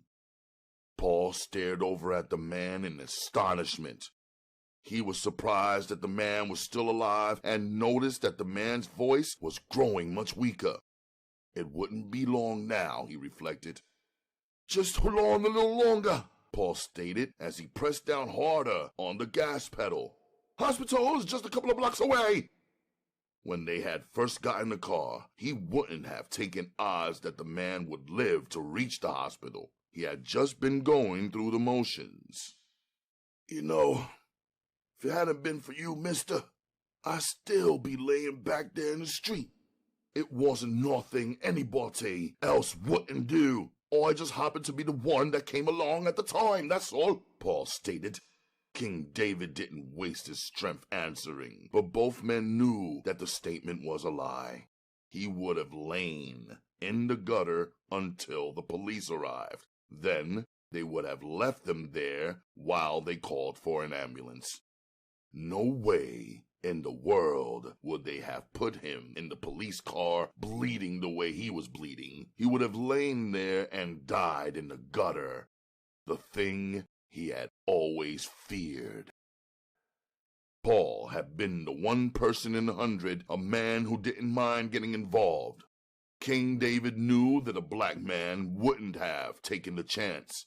The average black man would have crossed the street and hurried on his way before he'd allowed himself to get involved in a murder. For one of the few times in his life, King David felt gratitude. It was a strange feeling for him. He was a man used to playing on people who were unlucky enough to cross his path. He took kindness for weakness, friendship as an opportunity to take advantage of the person foolish enough to offer it. The pain in his body was everywhere. Never before had he hurt like he was hurting now. The sight of the hospital gave him a sense of relief. He tried to blank out the pain as they entered the lane that led to the emergency entrance. The emergency ward was at the rear of the hospital. Paul drove the car down to the back doors and parked next to an ambulance. As he got out and ran around the car, he waved to an attendant standing on the back dock taking a smoke. Hey, buddy! How about you giving me a hand here? I've got a man who's hurt real bad. Paul opened the door on the passenger side. The short Negro on the dock came down the ramp pushing a wheelchair. The man let out a whistle when he saw all the blood on King David. Looks like somebody's been butchering steers inside that car, he said as he maneuvered the wheelchair into place. Paul didn't bother to answer the man as he reached in and grabbed King David under the armpits. Both men tried to lift him as gently as possible, but a cry of pain escaped from the wounded man as they lifted him from the car. When they set him down in the wheelchair, his head dropped down over his chest. As Paul straightened up from placing King David's feet together on the wheelchair footrest, he looked at the head resting lifelessly on his chest. At once, Paul believed the man had finally died. Looks like he didn't make it to hospital after all, Paul said quietly. He ain't dead, the orderly stated flatly as he began to push the chair toward the ramp. You better park your car back out of the way, then come on in. I'll take him on ahead and get some doctors to start work on him as soon as possible. Without another word, the man rushed on up the ramp, pushing the wheelchair as fast as he could. Paul glanced around quickly, trying to spot somewhere to park the car. He got in and drove slowly back around to the visitors' parking lot. For a minute, he was undecided on what to do. It would be easier just to leave the car and go on about his business. That way, he wouldn't become any more involved than he was already. After all, he had done all that he could do. It didn't make any sense to get any more involved, but someone should know where the man's car was, he reasoned. After parking, he walked slowly towards the entrance of the hospital. As soon as he entered, the short black orderly rushed up to him. What's your name? The man asked quickly. Paul hesitated, then gave it to him. He watched the man hurry off toward the rear of the hospital. As he stood in the hallway, An officer walked up to him. "You're the guy who brought the Negro in who was all caught up, aren't you?" the white policeman inquired in a harsh voice. For a minute, Paul didn't want to answer, but finally he shook his head in agreement. "Yeah. I saw him in front of the building where I live and rushed him down here." The policeman removed a pencil from his pocket. "Well, I'm going to have to make a report on it, so you might as well relax. You and I are going to be here together for a few minutes." Paul let out a sigh. "Oh, I knew it was coming," he said quietly. "Before this shit stops, I'm going to wish that I have never gotten involved." The tall, red-faced officer grinned, revealing yellow teeth. "Yeah, well, it's too late to cry over spilled milk now. If you don't want to get involved, you should have left the nigger laying in the street." Paul glanced up at the man. "Would you have left him lying in the street?" he asked, and knew the answer at once. "Well, I'll tell you this much," the officer began. "I wouldn't have gotten his blood all over my clothes." For the first time, Paul glanced down and saw the front of his only suit covered with dark spots of blood. The sight of blood on his clothes didn't anger him half as much as the officer's attitude. He tried to conceal his anger, but it was difficult to keep it out of his voice. "Okay, so I got a little blood on my clothes. You think that's more important than trying to save a guy's life?" The white officer laughed. "If the shoe had been on the other foot, you think that guy back there would have gone through the trouble of getting his clothes bloody while rushing you to the hospital? Huh! You can bet your ass he wouldn't have gave a fuck. If anything, he'd have been busy trying to beat you out of your wallet or something." Before Paul could give his angry reply, the orderly rushed up. In his hands, he was holding an envelope. "Hey, mate, you done hit a gold mine." Paul glanced around at him, not understanding what the man was saying. "How's the guy brought in?" The orderly shook his head. "Passed away, buddy. There was nothing the doctors could do for him. He had been cut up way too many times. I'm surprised he lived as long as he did." The white officer and Paul stared at each other. The thought of the man dying left an empty feeling inside Paul. He hadn't known the man, but he had hoped, even though his common sense told him the man couldn't live, that by some luck he might pull through. It hadn't happened, and now it was all for nothing. But not really, Paul remembered. The man hadn't wanted to die in the gutter, so Paul had saved him from that fate. The orderly held out the envelope. "Here, mate. The guy made you his beneficiary. That's why I needed your name. He had the doctors as witnesses and left you everything, even the problem of burying him." At once, before the orderly could say any more, the policeman burst out laughing. Paul looked at him angrily, but the orderly was serious. His eyes were cold and angry. "It ain't no welfare case, mate. He left you enough money to bury him with." The orderly glared around at the officer. "Yeah, mate. From what I witnessed, I'd say you came out of the deal damn good. The poor guy knew he couldn't live, so he spent the last few minutes of his time trying to repay you for the trouble you went through. In this envelope is some cash money, plus the pink slip to his car. He signed it over to you. Seems as if it's paid for. He had the doctors witness everything he did. He also said to tell you that he had some notes he'd written down about himself, and that he hoped you wouldn't destroy them without reading some of it." The orderly handed Paul the envelope. "You'll find enough money inside to bury him properly if you should decide to follow his wishes." "Hey, wait a minute there," the policeman said. "I don't know if it's right or not. You had better give that envelope to me. After I check it out with my office, then I'll let you know if it's all right or not." Before the officer could reach out and take it, the orderly yanked it back.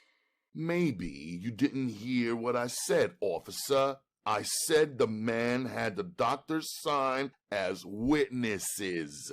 So you don't have a damn thing to do with what's in this envelope. The man left it to this guy. It was his last request. He did it so that he wouldn't have to be buried by the city.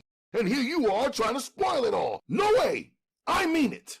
If I were to give this to you, it would be tied up downtown until after this man is buried, and his last wish would be spoiled. Now, you haven't any right whatsoever to his belongings. They go to his nearest kin, or wife, or whatever. And since the man had three doctors sign a note to the effect that he was in his right mind, you are way out of line trying to take his last request from him. The orderly turned to Paul.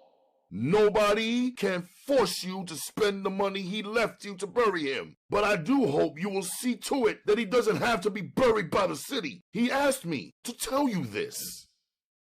Paul shook his head dumbfoundedly. Things were happening too damn fast for him to really know what was up or down. If he left enough money to buy a casket, I'll get it for him. And if that's not enough, I'll sell the car and raise the money. I'll give you my word on it, Paul said, and took the envelope from the orderly. As he walked towards the front entrance of the hospital, the orderly relaxed. For some reason, he believed the tall young white man would keep his word. Paul didn't open the envelope until he got home. He waited until he had boiled some coffee and sat down on the edge of the bed. The first thing that fell out was a diamond-studded watch. A large diamond ring came next. Paul smiled. Here were 2 articles he wouldn't have bought himself. He would feel funny if he sold them, so he tried the ring on. It fit tightly on the small finger of his right hand. He slipped the expensive watch on and smiled as he watched the diamonds glitter. Suddenly, the sound of loud music came from downstairs. He knew that the simple-minded girl who worked as a waitress somewhere had finally come home. At times, she would play her record player all night long, as loud as the cheap machine would go. Once, he had been foolish enough to go downstairs and ask her kindly if she would please turn it down, but that had angered her. And for the next 5 nights, she had kept it on all night long just for spite. Now, he knew better. Either he stuck cotton in his ears or he pulled out his typewriter and tried to write until she tired of the music. It was so loud that there was no possible way in the world for him to go to sleep as long as she kept it on. Next to come out of the envelope was King David's wallet.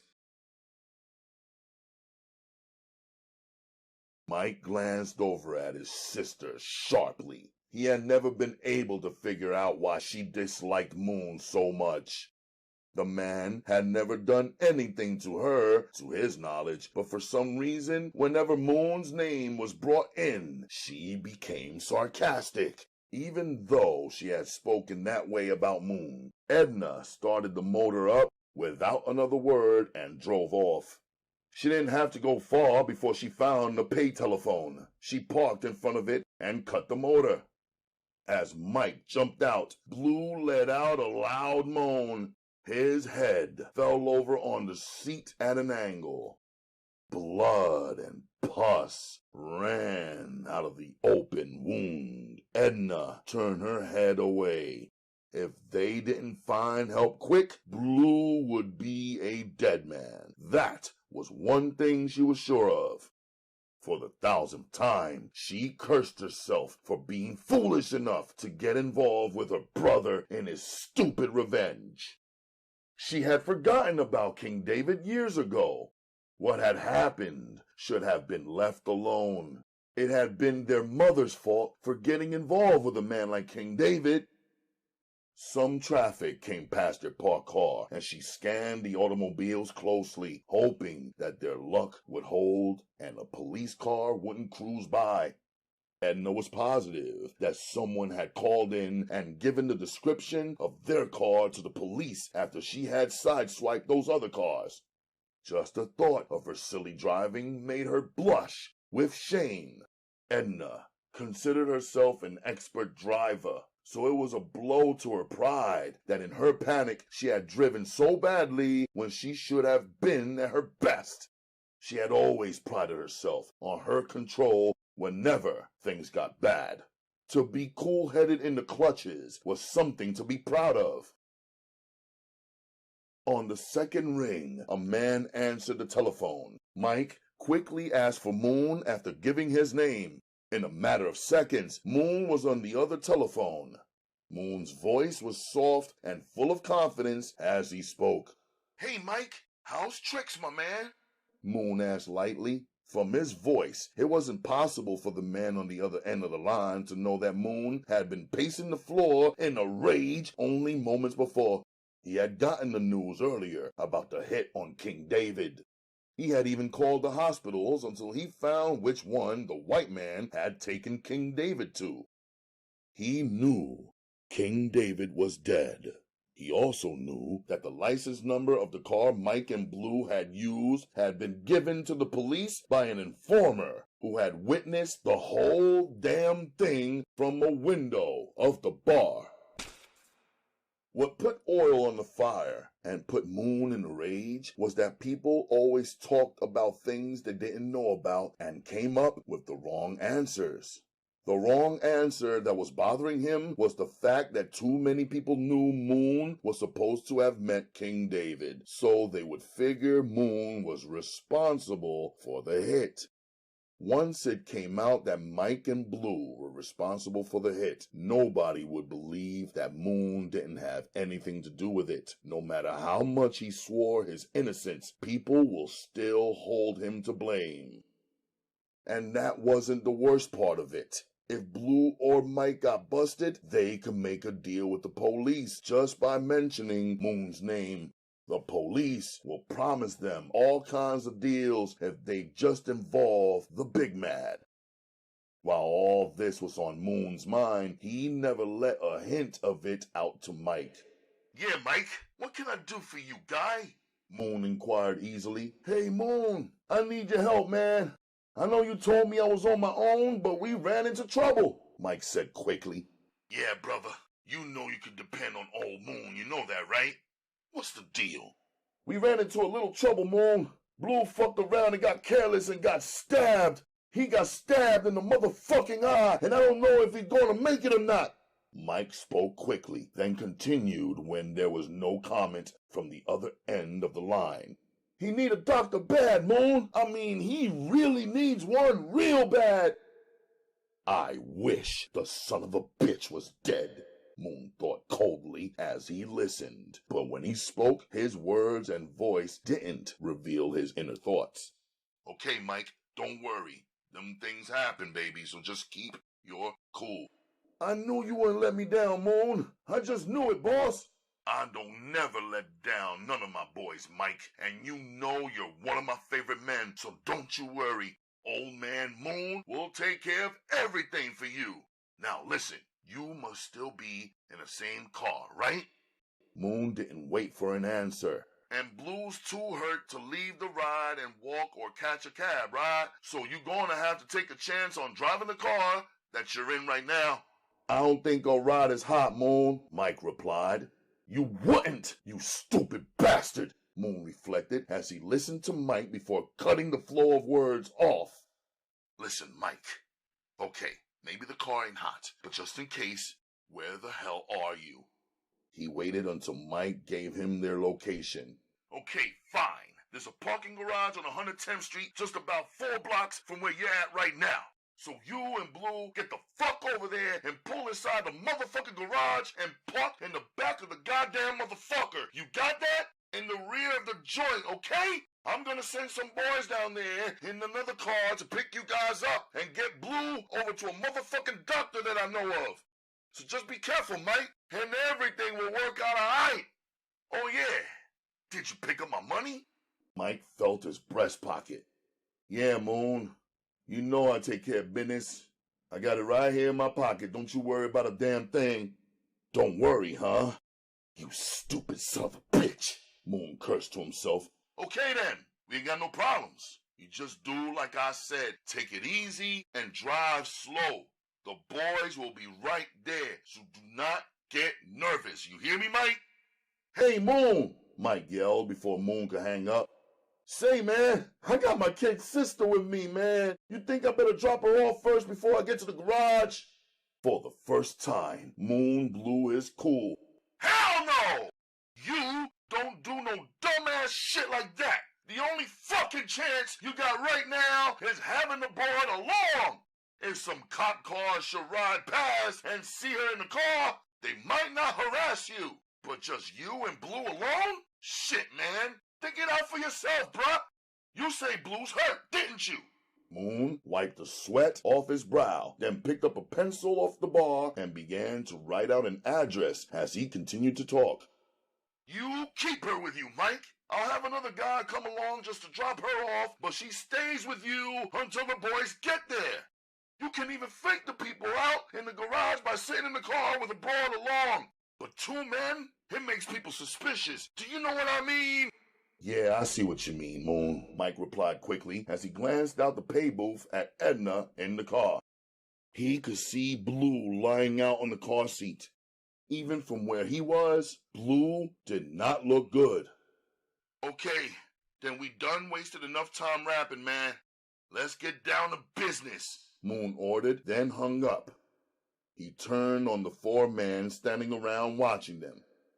Well now, he began, that was the fool there. He's in trouble, and Blue's been hurt. Moon walked around his bar and pushed a button. A panel with glasses on a small ledge began to slide backwards. When it was open, a man sitting on one of the expensive bar stools could see the various weapons hanging from the pegs inside the compartment. Moon reached in and removed 2 sawed-off shotguns and placed them on the bar. He then placed 2 pistols next to the shotguns.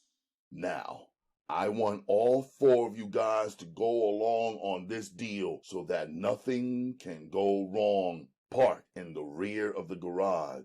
I'll have called and made arrangements so that the back door will be open. Park your cars back there. You had better take 2 of them along so that if anything goes wrong, you'll have another way of getting clear. But should nothing go wrong on this deal, Blue is already hurt, so he won't be no problem. And Mike won't be expecting nothing either, so he won't be no trouble. The broad has got to be knocked off along with him. Mike has some cash on him, $1,000, and you boys can keep that. When you guys get back, there will be 4,000 more waiting for you. Again, Moon wiped the sweat off his brow. That's all I can tell you, except be damn sure you kill every last motherfucking one of them. Moon picked up one of the shotguns and held it out to a tall, bald-headed black man. Earl, I want you to be in charge of this little detail, so I'm giving you one of the shatter guns. You can give the other one to whoever you think will handle it right. I just don't want no slip-ups. The slim, dark Negro handled the gun smoothly. It seemed to be a part of him once he took it into his hands. Don't worry about a thing, Moon. I don't like working with this many people anyway. But for you, anything goes. He tossed the other shotgun to a short, light-skinned man with bad skin. Here you go, Red. I trust you enough not to trust you, so you're my best bet. He grinned at Moon. Red likes the sight of blood, so he's the ideal man for using one of these here little gems. Earl laughed loudly at his so-called joke, then started for the door. He didn't bother to look back. The other 2 men removed the pistols from the bar stool and quickly followed the first pair out of the apartment. As soon as he finished talking on the telephone, Mike hurried back to the car. When he opened the door, Blue slumped over on his side. Mike had to lift the unconscious man back up before he could sit down. He stared at the broken blade embedded in Blue's eyeball. The sight of it, and the pus, and the blood leaking out of it was almost enough to make a man vomit. Edna saw the expression on his face. It sure is a bad-looking wound, ain't it, Mike? She started the motor. Well, what did Big Brother say? Is he coming to our rescue? Yeah! He gave me an address to go to. He's going to have some people pick Blue up and take him over to a doctor that they use for things just like this, Mike stated importantly. I've been telling you, sis, that Moon looks out for the people who work for him. I mean, this ain't no short-stopping organization that Moon runs, Edna. He's big time. Yeah, I know, She replied quietly, relieved that the responsibility of taking care of Blue would drop on somebody else's shoulders instead of theirs. She took another long look at Blue, and again the thought entered her mind that he was hurt a lot worse than they imagined him to be. He seemed to have gone into a coma. The way the man moaned and groaned while unconscious revealed to some extent just how serious the man's injury was. Edna had her doubts about whether or not a doctor could help Blue out now. There was one thing she was sure of. He'd never see out that injured eye again. She'd bet money on that. Take your time, sis. We ain't got to go but over to 110th Street, so ain't no reason to speed, Mike stated nervously as he took a quick look over his shoulder. The sound of a police siren in the distance caused both of them to become frightened. Edna started to park the car, but Mike ordered her to keep on driving. It ain't for us, girl. Just keep your cool, Mike cautioned, trying to appear more assured than he actually was. We just done come so close to being at an end to this shit, Mike. I'd hate for something to happen now, Edna said as she drove slowly onward. Both of them counted the blocks slowly as they went by. Just one more to go, Edna said, speeding up. Yeah, baby. At the next corner, turn right. The garage is on the left-hand side of the street. But slow this goddamn car down, girl! We don't want to get stopped now! He yelled loudly. For a moment, Blue mumbled something, but neither one of the occupants in the car could understand what he had said. Just hold on, Blue. Just hold on, partner, Mike stated as he leaned down and spoke softly in Blue's ear as if that would make the man understand him. The only reaction from Blue was a loud groan. Mike sat up straight, wondering for the first time whether or not his friend was going to make it. It was obvious that Blue was in bad shape.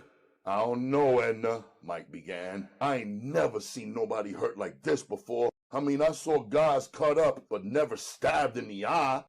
Damn, it sure as hell looks fucked up, don't it? Edna waited until she made the right-hand turn before answering. Shit, Mike. I don't even believe a doctor's going to be able to help him. I know he ain't going to ever be able to use that eye again, she stated as she slowed down and started to watch for the garage. There it is, sis, on the right-hand side of the street. Just pull right up to the door. Somebody will open it from the inside. She followed his orders and pulled up into the driveway. Before they had reached the door, it began to go up. Edna slowly drove inside as the door started to come back down. Just keep on toward the back, Mike ordered. The man who had opened the door waved them on, standing in the doorway of a small office.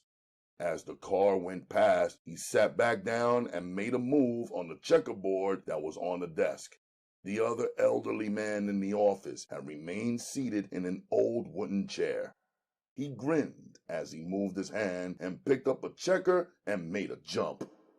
Maybe if you had some more customers, you'd make some more dumb moves like that, the old man said as he continued jumping until he had taken 3 pieces. Yeah, his friend replied, his mind drifting away from the simple game they were playing. Maybe that's just what I need. As he spoke, 2 cars pulled up in the alleyway. Earl, in the first car, waved red. The driver of the second car passed.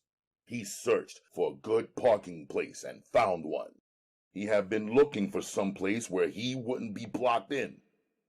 Well, Duke, Earl said to the man next to him, we might as well get the ball rolling. Ain't no time like the present, Earl, Duke answered, opening the car door and climbing out. Both men walked side by side until they reached the second car. As Red and his partner Charles got out, Earl spoke directly to Red. I'm wondering if we might not be better off to leave somebody with the machines to make sure don't nobody double park and block one of us in. What do you think about that? You might be right, Earl, Red replied quickly. We don't really need no 4 men for this shit, so maybe if we left Charles behind, it would make things go a hell of a lot easier when it came time to get the hell away. I done seen more than one motherfucker get wasted 'cause his ride couldn't be used when he needed it. Yeah, Earl said quickly. I think we better. He turned to the man with Red. Charles, you get the easy part this time, my man. Just make sure you don't let no punks block either one of the rides in. I guess you can handle that with no problem, can't you? He didn't wait for the man to answer. Earl started walking down the alley that led to the garage. He felt the sawed-off shotgun under his suit coat, making sure it was in place. When he reached the door of the garage, he stopped and glanced back at the 2 men with him. Okay, he said slowly. This is the way we play it. We don't go in with guns out. We go in, check everything out. Mike don't suspect nothing, so we ain't got no problem. You, Duke, you take care of Blue. Red, you knock the cunt off, and I'll handle Mike. Now, it won't be no fuck up with everybody shooting wildly at whoever he sees. This way, each one of us has a fucking target.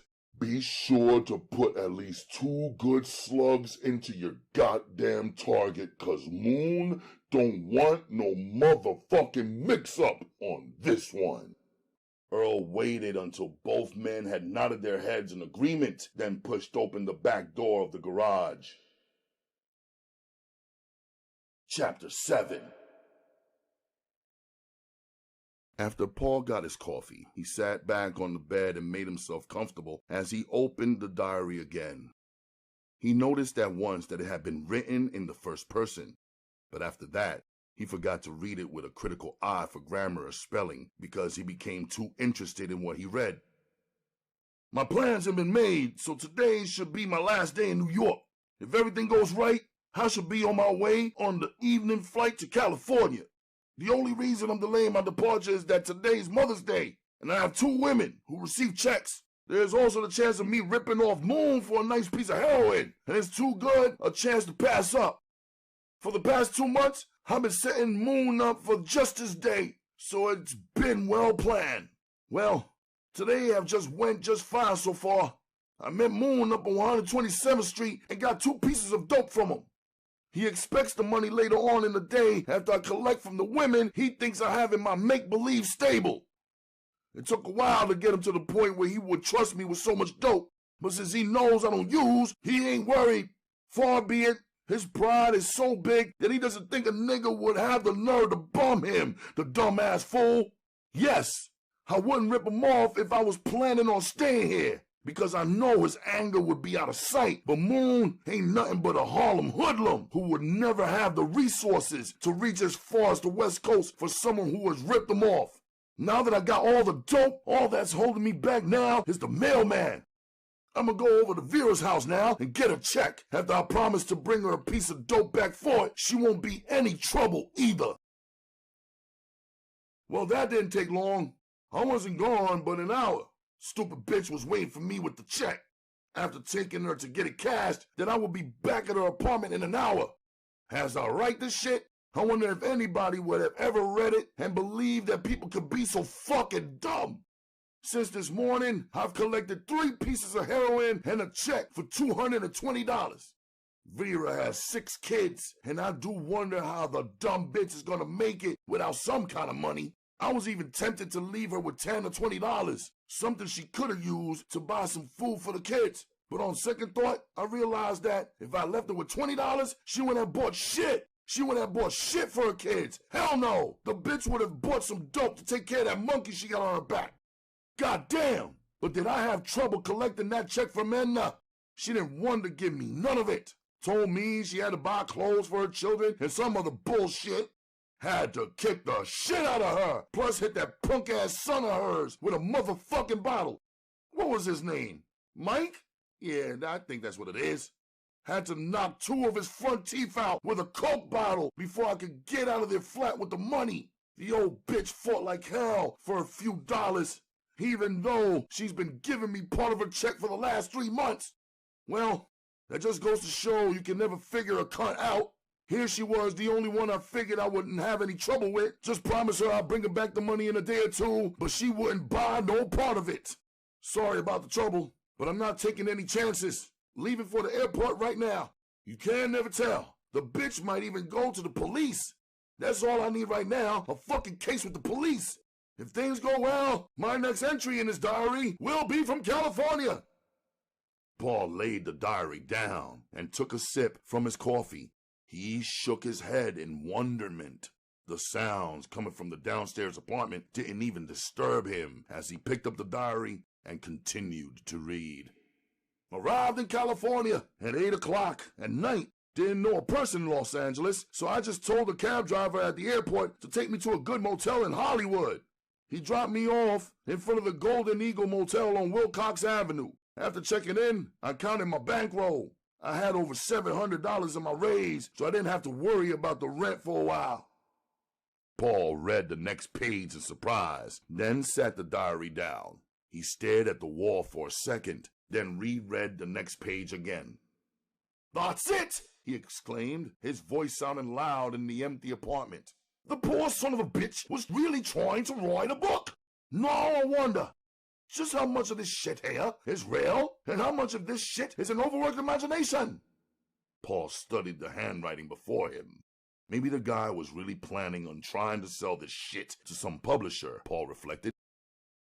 As his coffee began to cool, Paul drained the last of it from his cup.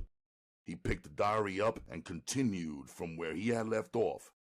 He grinned to himself as he began to read dialogue. Now that King David's diary began to have an exchange of conversation between different people, Paul was sure that King David was either writing his autobiography or had written a pretty good beginning for a work of fiction. The motel room was hip, wall-to-wall carpet, plus a color television with a waterbed. Being on the safe side, I stashed the heroin inside a pair of shorts, then put them in a compartment where I kept my dirty clothes. This was in case I happened to get a Snoopy maid or one that stole.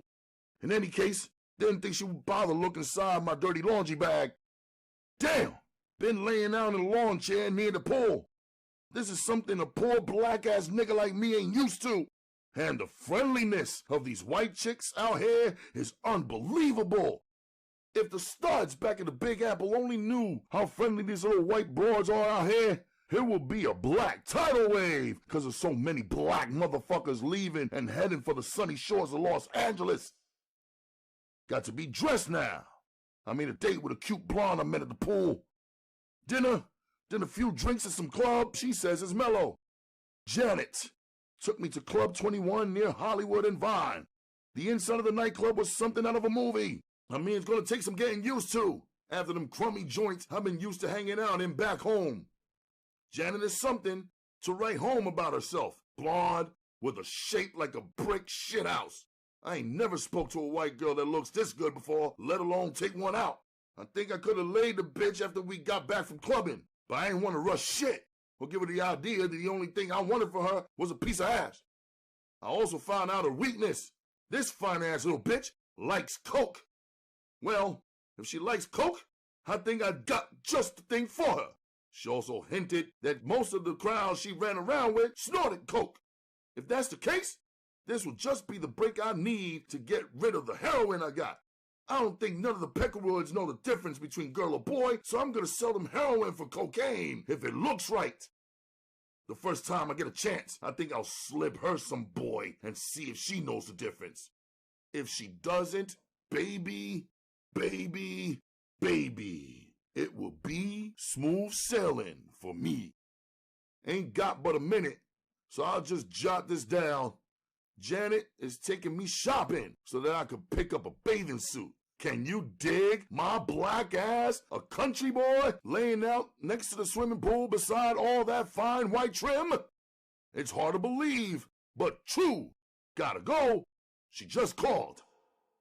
Paul grinned as he professionally noticed when the diary stopped being a diary and became a novel. King David must have been a lonely man, Paul reasoned as he read on. Hi, Janet. Damn, girl. You're even more lovely than what you were last night, if that's possible. She laughed brightly as she stepped into my apartment. Before closing the door, I glanced down to see who had seen her come into my motel room. I noticed 3 women at the pool glancing toward my door, so I knew she hadn't entered without being noticed. Hi, David. Are you ready to go on a little shopping spree? Her voice was more husky when she spoke than I had remembered. In just a minute, Janet, I answered as I tried not to stare at her, but it was impossible not to look at the tall, narrow-featured blonde. Her hair was straight like most white girls wore their hair nowadays, hanging down on the shoulders. Every now and then, she tossed her head back to get the hair out of her face. Then you could see her eyes. Her eyes were something else just by themselves. Or maybe it was just me, since I never had a blue-eyed woman before. I was fascinated by them. Well, honey, she said, snapping me out of the trance I had fallen into. Don't you remember me? I'm the same person you brought home at 4 o'clock this morning and left so rudely at my door. She smiled at me when she said this, kidding me about being so proper, because as I mentioned, I didn't try to get into her pants last night or even this morning. I just took her to her door and then walked around the pool and entered my own room. I grinned back at her. This broad didn't believe in bullshitting. She came right out with it. I decided to check out my thoughts on the cocaine. Hey, Janet, don't come down on me so hard, please. I was just wondering, should I offer you a snort of this coke I got, or should I wait until we come back from shopping? If you know what's good for you, you had better wait until after we get our shopping done. Or there won't be any shopping trip this day once I get some of that cocaine up my big nose, she stated in her husky voice, then rolled her eye toward the bed. Well, David, I don't think I'm going to have to spell it out for you, am I? We both laughed at that. She looked so serious when she rolled her eyes toward the bed that I couldn't help but take her in my arms. We kissed slowly at first. Then, as I felt her fingers moving up and down my back, I crushed her in my arms. I could feel her legs spread as we stood tightly embraced. The tight mini skirt she had on only aroused me more as I felt her long legs pressing against me. As my bone grew harder, I pushed her back from me. Shit! I cursed. You talk about not going shopping? If you kiss me like that again, we won't leave here for a couple of weeks. Her beautiful eyes seemed to become smoky as she stared into mine. That sounds fine to me, David. But those nosy bitches out at the pool were watching me so close when I came in that I would like to go back out as soon as possible so that their nasty little minds can run amok wondering what we are doing. Do you care? I asked seriously. Not really, she replied quickly. Oh, shit! Let's get that fucking shopping trip over with then, I said quickly, now impatient to get her back and lay her out on the waterbed. When we left my place, the women at the pool had been joined by 2 white dudes who stared at me angrily. I could see the anger in their eyes from where we talked, which was over 50 feet from the pool. I'm going to have to rent me a car so that I could get around, I told Janet as we reached the street. I see you're not planning on taking me up on my offer, she said, leading me over to the old 1961 Pontiac she drove. Whenever you need transportation, it's here, though I realize it's not the latest model car on the road. After she mentioned it, I remember that she had offered to have a set of keys made for me last night. It had completely slipped my mind. Nah, honey, it's not like that. Until I can find my way around, I might just take you up on the offer. I found a pair of swimming trunks at the second store we entered, but by then I was caught up in the shopping spree. 2 hours later, we stopped at a restaurant and had a steak dinner with lobster. Now that's a real treat for a New Yorker.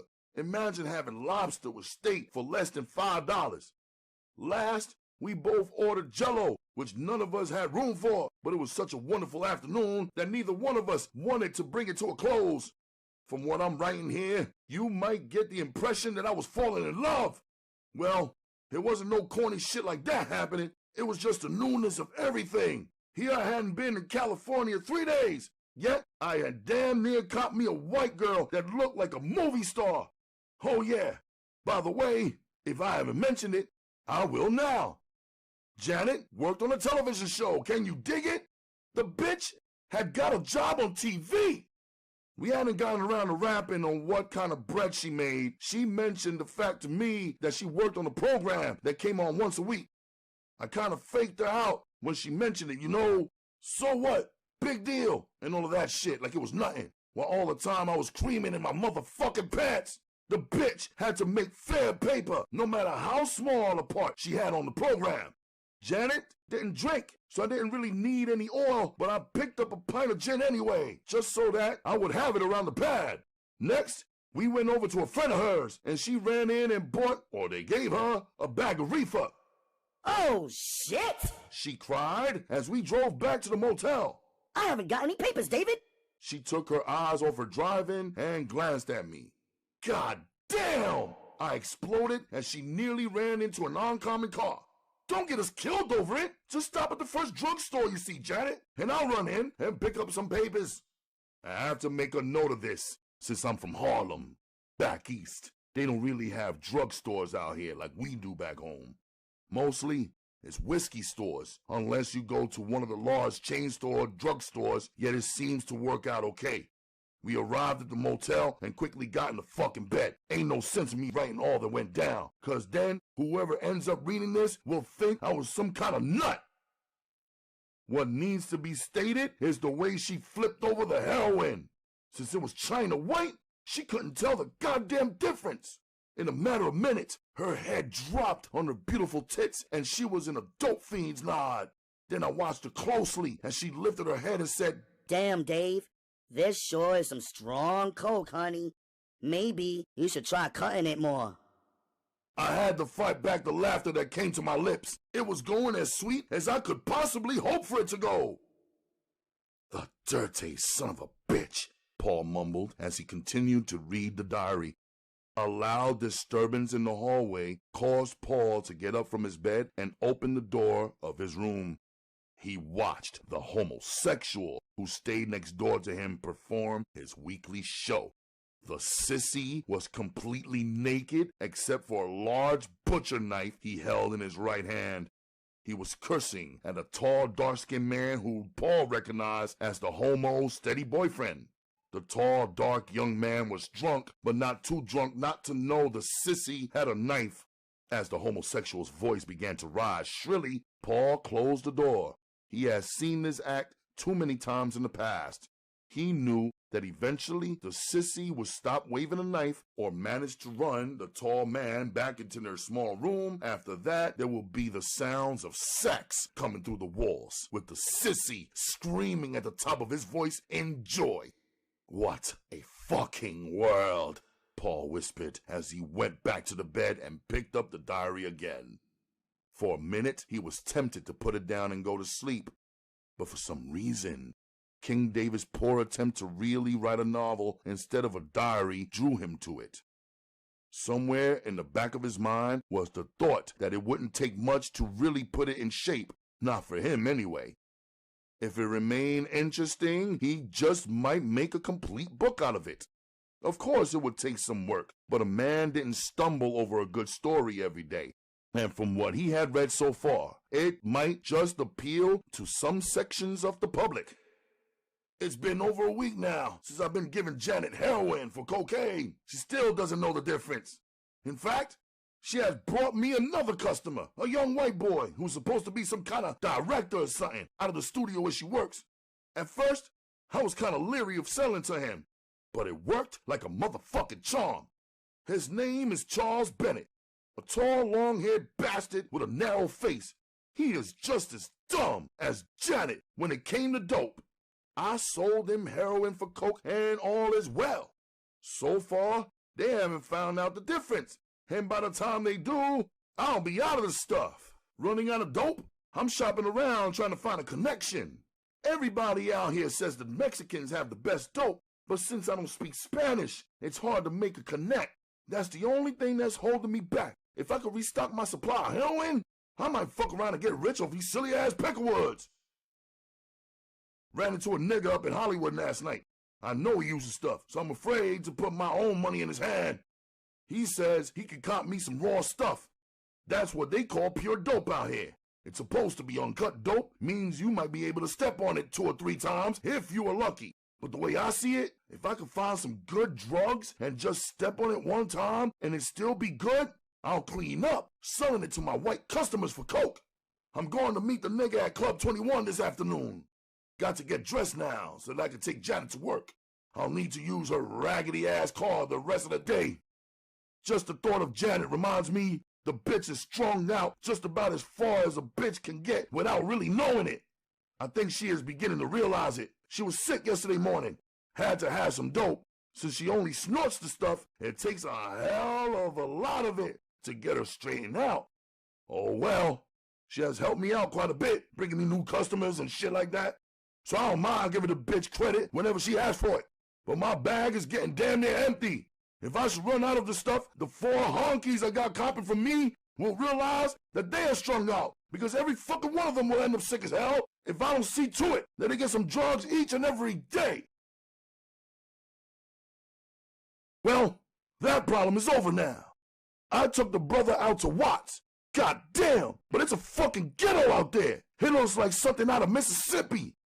All they got is small-ass houses with niggas hanging out on every corner. Yet, I felt at home when I was out there. I guess it shows that you can take a nigga out of the country, but you can't get the country out of a nigga. I wouldn't let the brother out of my sight with the money, so he had to take me in and introduce me to his goddamn connect. He told the man we were brothers, real ones at that. The nigga went along with it anyway and sold me some drugs. I let my junkie test the dope for me after I just put 1 on it. Even after the nigga swore I could put 2 on it, I still just cut it 1 time. It's good dope with 1 cut of mix on it. I'm going to have to use a lot of milk sugar to get it as white as I want it to be so they could pass for cocaine. I spent $150 for a quarter piece of raw dope. Didn't cut but one $50 raw balloon, saving the rest until I got back to my place so that I could put the milk sugar on it, plus the rest of the white dope I got. Had I been thinking before, I would have copped sooner. That way, I could have used my China white dope to cut the dark brown shit they sell out here for heroin. Had a hard time getting rid of the nigga who took me out to Watts. He wanted to follow me home, like I was fool enough to let a nigga like that know where I stay.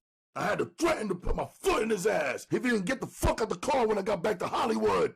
Promised him that whenever I was ready to cop, I'll call him up so he could go along and test my dope for me. So it ain't just a lie I told him. I might just really need him. Took his phone number just in case. Somebody gotta test this shit, cause I sure as hell wasn't going to.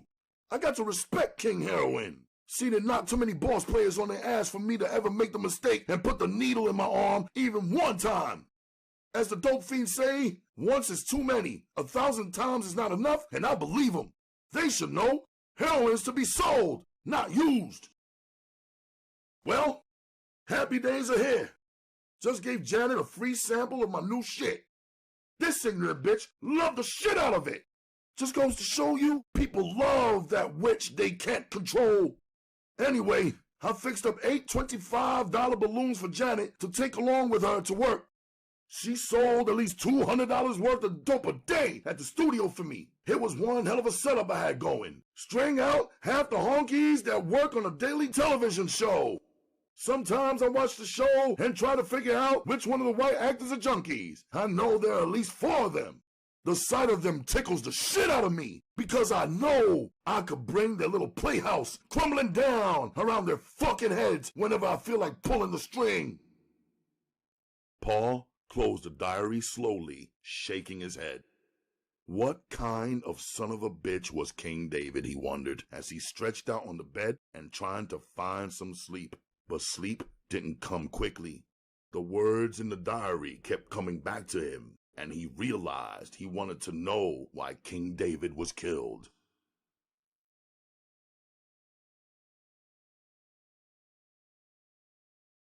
Chapter 8. Moon didn't have long to wait after the men left before he had more company. Alvin came through the door, followed by Rocky. Rocky's dark face lit up with a smile as he pulled out the envelope and held it out to Moon. "Them niggas ran into more trouble than they were looking for," he said as Moon took the money from him. Moon glared at his lieutenant. "Them niggas don't know what the meaning of trouble is yet." Rocky glanced over at Alvin. They had discussed it in the car. Alvin had stated that Moon would end up knocking all three of them off, but Rocky hadn't believed it. After counting the money quickly, Moon managed to get his temper under control. "It's a goddamn shame Mike couldn't forget the old problems, or better yet, handled the fucking hit cleanly. Then it wouldn't be all this shit. Now us three have got to get the hell out of here.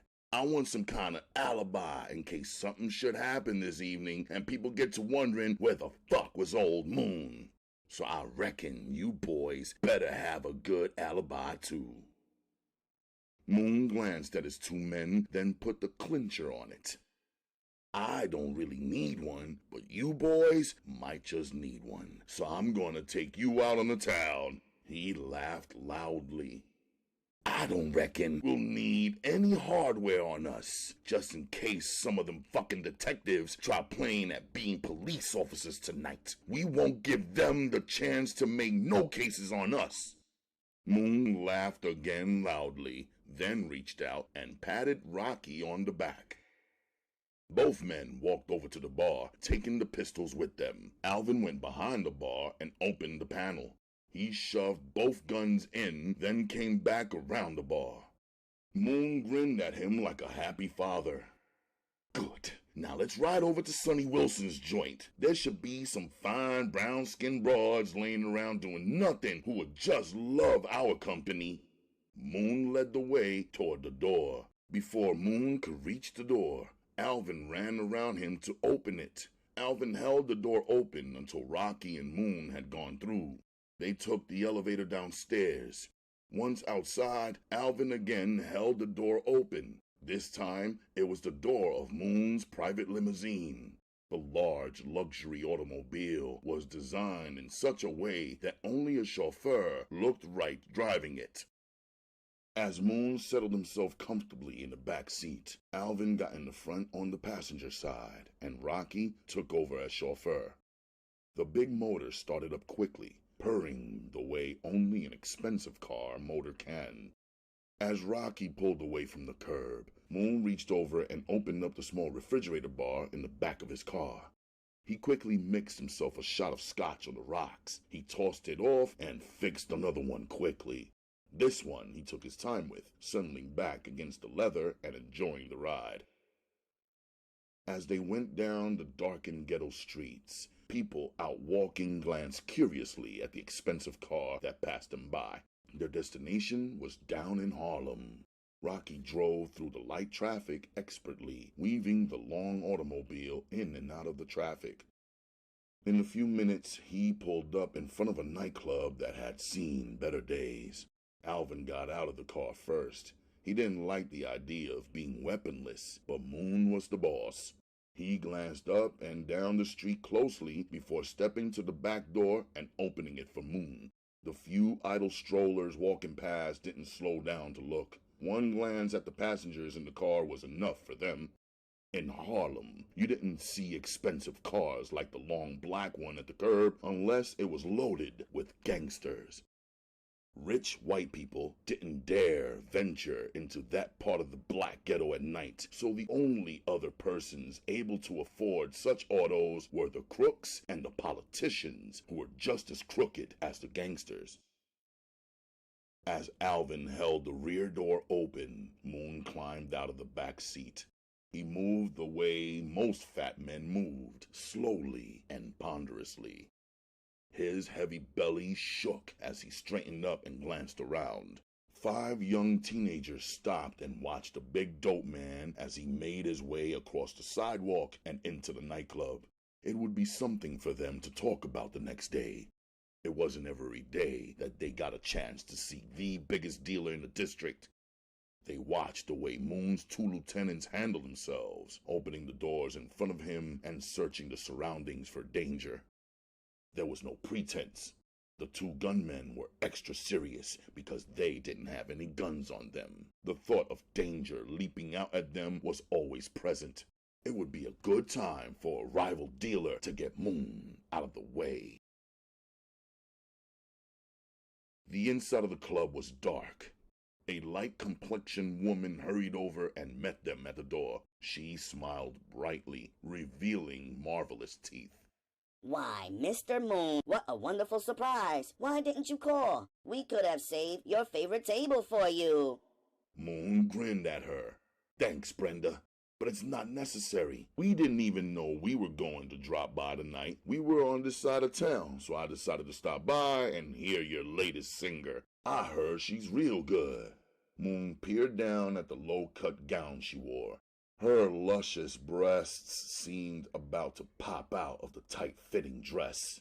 Brenda knew that Moon liked her. Every time the gangster visited, he gave her a good tip. As she led them to the best table she could find, she noticed that he was already digging around in his pocket for her tip. When she reached the closest table she could find in the stage, she stopped and smiled.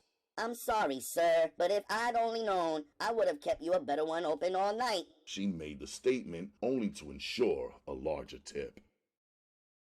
Moon smiled at her. He liked the attention he got when they walked into the club. He knew everybody in the place was watching them. If Mr. Wilson isn't too busy, he said loudly, tell him I'm here. And if he has the time to come on over and have a drink with me. Brenda continued to hold her bright smile even as she wished he would lower his voice. She knew better than to insult somebody like Moon. That could become very bad business. In fact, it could even cost Brenda her job. Moon carried quite a bit of weight, and it wasn't just on his body. He's back in the office going over some books, but I will make sure he gets your message, dear, Brenda said lightly.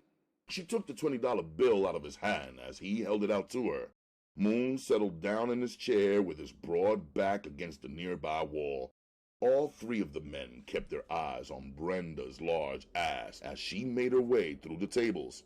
She was an eyeful, and just about every man inside the club watched her as she walked. Her body swayed as though she was keeping up with some music that no one heard but her. It was graceful, not faked. Her hips moved, but it seemed more of a part of her than something she had practiced for hours until she had perfected it. Only Brenda knew how many painful hours she had spent walking up and down a stairway with some books on her head while she kept her back perfectly straight. It was part of her makeup. She wanted to be a lady, and everybody who met her came away with just that opinion. She was one hell of a lady. The waitress rushed up to Moon's table. Bring us a bottle of Sonny's best champagne, honey, Moon ordered quickly. The men watched her ass as she walked away. The tight shorts she wore covered little, exposing a good portion of her ass. Rocky broke out into a grin. Now I'd like to ride that for a few hours. Your ass, Alvin said. The only thing you'd like to do would be to lay your big-ass fucking head up between them hips, boy, and cool it off. I've been hearing you're one hell of a cocksucker, Rocky, my boy. Now I know you ain't no bushwhacker, is you? Moon was joking, and Alvin broke out into loud laughter. Rocky grinned sheepishly. Ain't no walls talked yet, Moon. The three men laughed good-naturedly, then turned toward an attractive woman who had just walked onto the stage. The woman made a few good jokes about the crowd, then started to sing in a deep, sexy voice. She sang some blues, then quickly moved into a beautiful rendition of Over the Rainbow. The crowd fell silent as she sang. When she finished, they broke into loud clapping and stomping, yelling for more. She finally agreed to sing one more number. God damn, that girl can sing! Moon said as the singer finished and left the stage. He waved toward a waitress, beckoning for the woman to hurry over. "Honey," he said as she came up to the table, "you go back to the office and tell Mr. Wilson that Mr. Moon would like to see him as soon as possible. You understand?" I'm sorry, the young waitress said quickly. but I'm not allowed to go back to the office. Hey, honey, do you know who that is you're talking to?" Alvin asked sharply. No. The girl answered honestly. But it doesn't make any difference. I'm still not allowed to go back to Mr. Wilson's office unless he asks for me. Moon rubbed his chin thoughtfully. "Okay, gal, I'll tell you what. You go find Brenda. You go find her and tell her to get her ass over here real quick. Now, do you think you're allowed to do something like that?" The young waitress shifted around nervously. Yes, I can do that, she said finally. Then before either of the men could say anything else, she hurried off. When she saw Brenda near the cloakroom, she almost broke into a run. "Brenda!" she yelled as she came near. "You better go over to that table where that fat man is at. He's demanding that somebody go back and get Mr. Wilson for him." "That's okay, Jean," Brenda answered quickly. "I told Moon when I took him to his seat that I would inform Mr. Wilson that he was here." "Well, he just asked me to ask you to come back over to his table. He wants to see you right now. Though I don't know who in the hell he thinks he is, giving people orders like he owns the place." The waitress was belligerent, unaware of either Moon's importance or his bankroll. "Well, don't worry about him," Brenda said quietly. "Though he could cause you more trouble than you want. Just leave him to me. You have to handle Mr. Moon with kid gloves." "Well, I'm glad you're handling him instead of me," Jean said. "Something about him gives me the heebie-jeebies." Brenda laughed as she walked away. When she noticed all of the men at Moon's table watching her, she hurried toward them. "Yes, sir. Can I be of any help?" she asked brightly. "Yeah," Moon said. "I wanted to talk to Wilson, but now I've got a better idea. I want to have a few words with that singer you got over there. Do you think you could get her to come over here to the table and have a drink with me?" She bent down before answering. This was going to be a problem, she reflected coldly as she made sure Moon had a good look at her semi-exposed tits. "Moon, honey," she began. "that's a problem there. She held up her hand before Moon could say anything. Nancy, our singer, is married to a very jealous man. She never joins anybody at their table. Keeps the confusion down at home." Brenda laughed to take the sting out of her words. "I don't know why the dude is so jealous, though. She's got 4 kids, and don't no man want no woman with 4 kids by some other man. You know what I mean?" With the utmost patience, Moon waited until she had finished her little speech. "You don't seem to understand, Brenda. I'm not out shopping for some stray cunt. In fact, if that was what I wanted, I wouldn't even have to leave my penthouse. It would be delivered, and it would be the very best on the motherfucking market. So no, that's not it. I want to talk to the little singer about a business proposition." "Oh," Brenda managed to say before she was cut off. "Don't you worry about it," Moon said generously. "We all have the propensity to go off half-cocked at times. Now, would you be so kind, Brenda, as to ask the young lady over so that I can inquire about the chance of both of us making some green stuff?" "Damn," Brenda cursed under her breath. There was no way she could get out of approaching Nancy, even though she had a good idea what Nancy would say. Nancy didn't want anything to do with some neighborhood gangster, no matter how much pull he might have in this small world. But she knew it wasn't her place to tell him that. Mr. Wilson could easily replace her, yet he'd think twice before attempting to replace Nancy. She was more than just good. She was exceptional. "Well, Moon, since you put it that way, I'll relay your wishes to Nancy, but I still can't promise anything. If I can't get her to come, I'll relay your message to Mr. Wilson and see if he can do it." Brenda turned away from the table and hurried backstage. As she made her way through the tables, Brenda decided that, whatever happened, she would make sure she came out of it smelling like a rose. Nancy was a hard rock to crack, and she didn't even have any idea about how the singer might react. She walked past the stage and entered the narrow hallway that led back to the dressing rooms and the boss's office. There was a faded gold star painted on the door that led into the singer's dressing room. Brenda knocked loudly. Then when she heard Nancy asking who it was, she entered. Hi, Nancy, Brenda said as she closed the dressing room door behind her. She glanced around the room. Gowns were everywhere.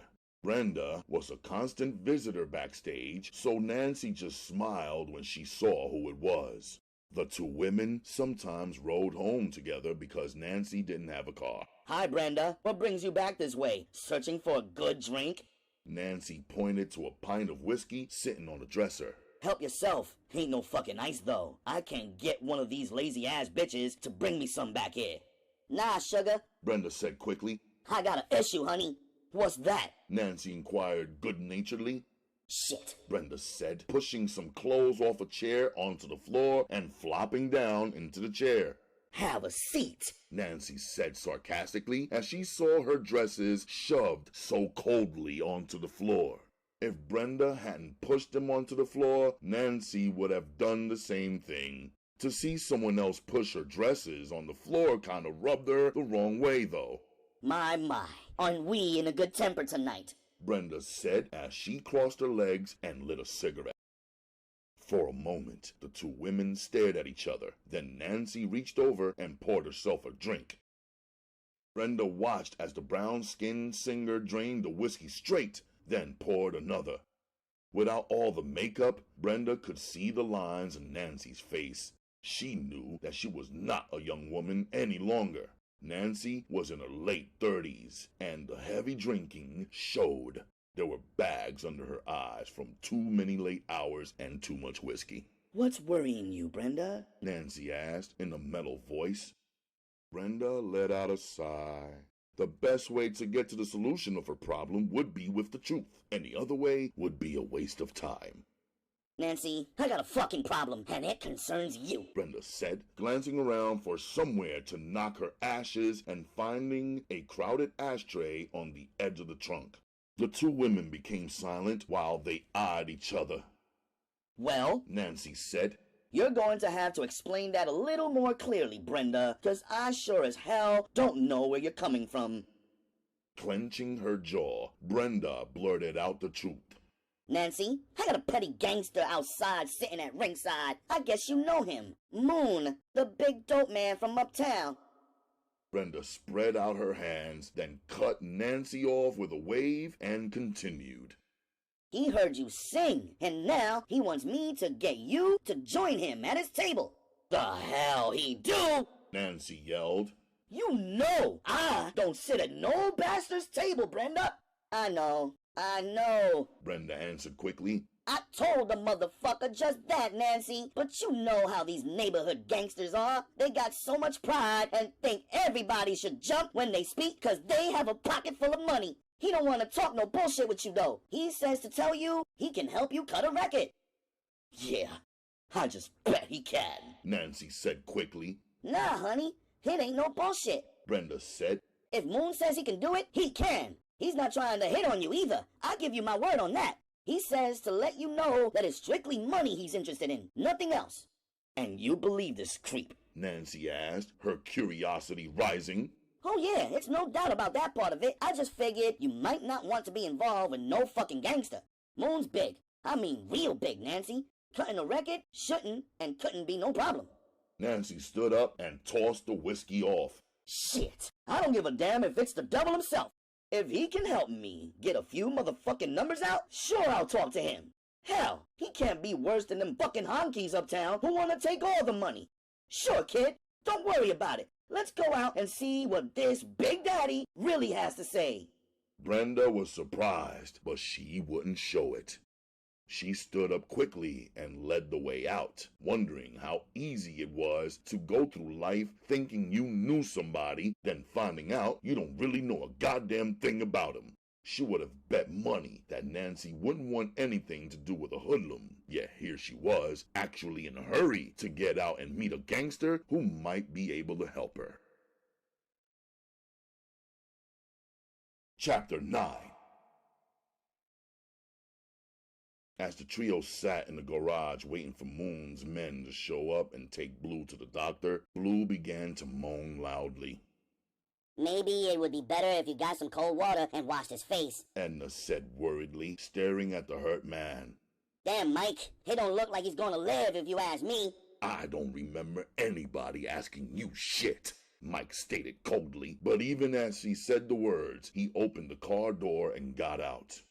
He searched around the rear of the garage, looking for somewhere to get some water. Just when he was about to give up the search and go up and inquire as to the whereabouts of the toilet, he saw a door with a faded sign over it. He pushed it open, noticing that the men inside the office were involved in something. Both of their heads were down. The inside of the tiny bathroom was filthy. Mike ignored the dirty tissue on the floor and the pool of stinking piss where someone had completely disregarded the upright basin. He searched diligently, but still couldn't find anything to put water in. The hell with it, he told himself, growing tired of the fruitless search. He attempted to cup his hands and carry some water that way, but when he got to the door, he couldn't get it open without using one of his hands. The water ran down through his open fingers, causing him to curse loudly. Opening the door, he let it slam furiously, then began to make his way back toward the parked car. As he came between two cars, he saw the back door open and 3 men come through. He instantly recognized the men. The quiet way they moved toward the car put him on his guard. Mike couldn't reason it out, but the men seemed too sneaky. He moved slowly and unseen toward the car. As he drew closer, he noticed that one of the gunmen had a shotgun clutched tightly in his hand. If Mike had been inside the car, he never would have noticed it, but from where he crouched, he could see everything about the men. The man with the sawed-off shotgun held it down against his leg. The 3 gunmen quickly surrounded the car. Edna glanced up as the men peeped in through the window. The friendly greeting died in her throat. There was something about the men that frightened her, even though none of them had made a menacing motion toward her. One of the men glanced in the window at Blue. Then he opened the car door on the passenger side. "Shit!" he exclaimed. "Blue don't need nothing but some burying!" He then raised his gun and pulled the trigger. The sound of the gun going off inside the building rang out loudly. "You stupid son of a bitch!" the other gunman yelled out, snatching open the door on Edna's side. What's going on? Edna screamed, but she was cut off when the man raised a small handgun and fired twice. The heavy slugs plowed into the young girl's face, spattering blood all over the car seat. The force of the bullets knocked her completely over. She slid down the car seat and out the open passenger door. Her body fell on top of Blue's blood and gore-soaked body. A scream of angry rage and pain filled the building. Mike came roaring around the parked car with the .38 spitting fire. His first bullet took Duke in the face. The man fell back without making a sound. Mike screamed at the top of his voice, "Edna! Edna! You fucking dirty bastard!" At first, Earl and Red had been taken by surprise, but both men were experts. They quickly got themselves together. Earl had been searching for Mike. The young man was his personal target. He raised the shotgun quickly and pulled the trigger on one barrel. The blast from the gun was loud, but not deadly. Mike had just seen his sister's body, and at the time Earl pressed down on the trigger, he leapt forward to see if she was still alive. Part of the shotgun blast took him in the side. As Mike was about to reach down and snatch his sister's body up, the blow hit him. The force of the shotgun blast slammed him into the parked car next to his. He bounced off the car and quickly raised the pistol in his hand. Earl ran around the car with the sawed-off shotgun leveled out straight. He wanted a better shot this time. As soon as he came around the fender of the car, Mike pulled the trigger. 2 slugs from the .38 automatic slammed into Earl's chest. He was stopped in his tracks as if he had run straight into a brick wall. Mike's thin lips were formed in a grimace of pain, but he kept his feet under him. Rage filled him with a fighting spirit that he ordinarily would not have had. Out of the corner of his eye, he saw Red aiming the sawed-off shotgun at him over the front of the car's hood. Mike dove wildly for the pavement as the shotgun blast went off. The pellets from the cartridge tore into the parked car behind him, but missed his moving body. Suddenly, it dawned on Red that he used up both shotgun shells. He tossed the useless weapon aside and broke for the back door. Mike, lying on the pavement, saw the shotgun hit the concrete. The next thing he noticed was Red's flashing feet as the man dashed for the back door. Fighting back a sob as he stood up, Mike braced his elbows on the top of the car hood and took careful aim. He steadied the pistol in both hands, then squeezed off a shot. The first bullet took Red high in the back, but didn't stop him. He stumbled once, then continued to run. Mike again took deadly aim and slowly pulled the trigger. This time, there was an empty click as the gun came around on an empty chamber. For a second, Mike stared around wildly. Then he saw blue at his feet. He reached down and shoved his sister's body off the dead man and searched frantically for the man's weapon. He remembered suddenly that Blue wore a small belt holster. He opened the dead man's coat and snatched out the deadly .38. Red didn't know how he made it. All the time he was spending trying to get the door open, he expected to feel the shock of another bullet in his back, but it didn't come. He managed to snatch the rear door open and fall through. The small paved steps that had come up so easily now tripped him up. He grabbed the arm rail and struggled down the stairs. When he reached the bottom, he raised his hand and waved for Charlie in the car.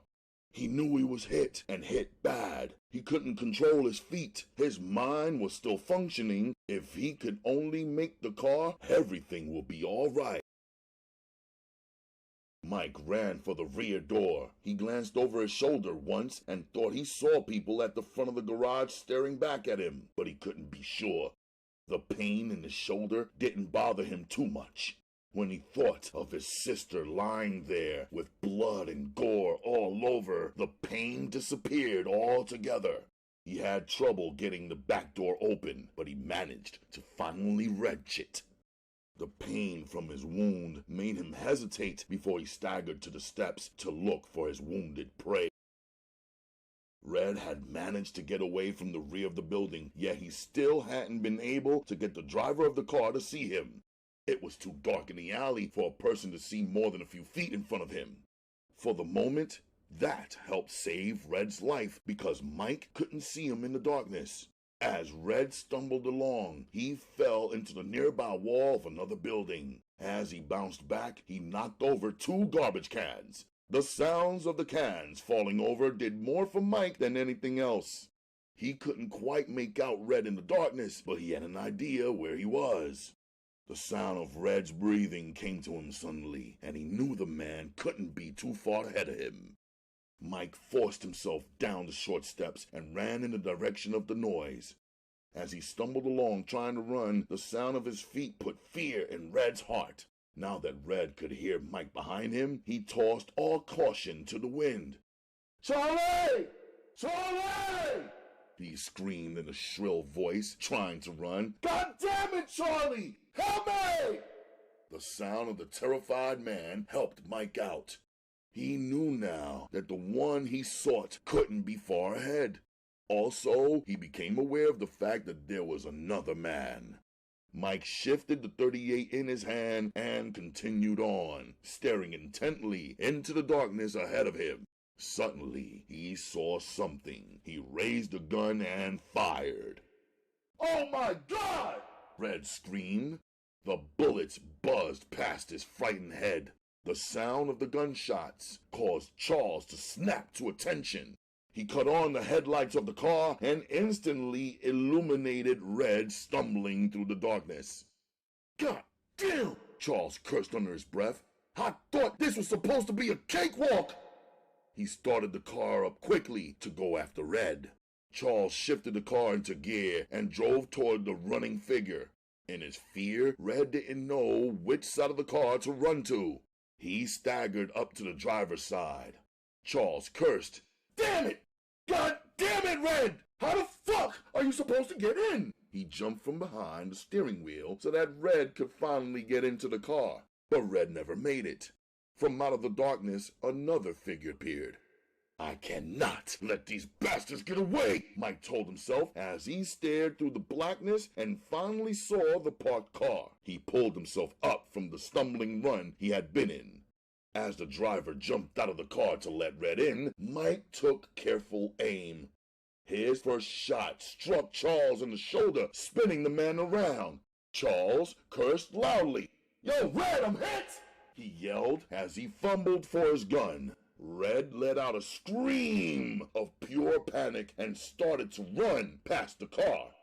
"Why, you dirty son of a bitch!" Charles yelled after the fleeing figure, then raised his pistol and shot Red in the back.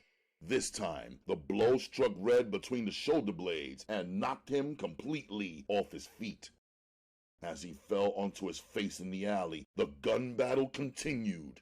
Mike, seeing the flash of the gun, raised his pistol and again took careful aim.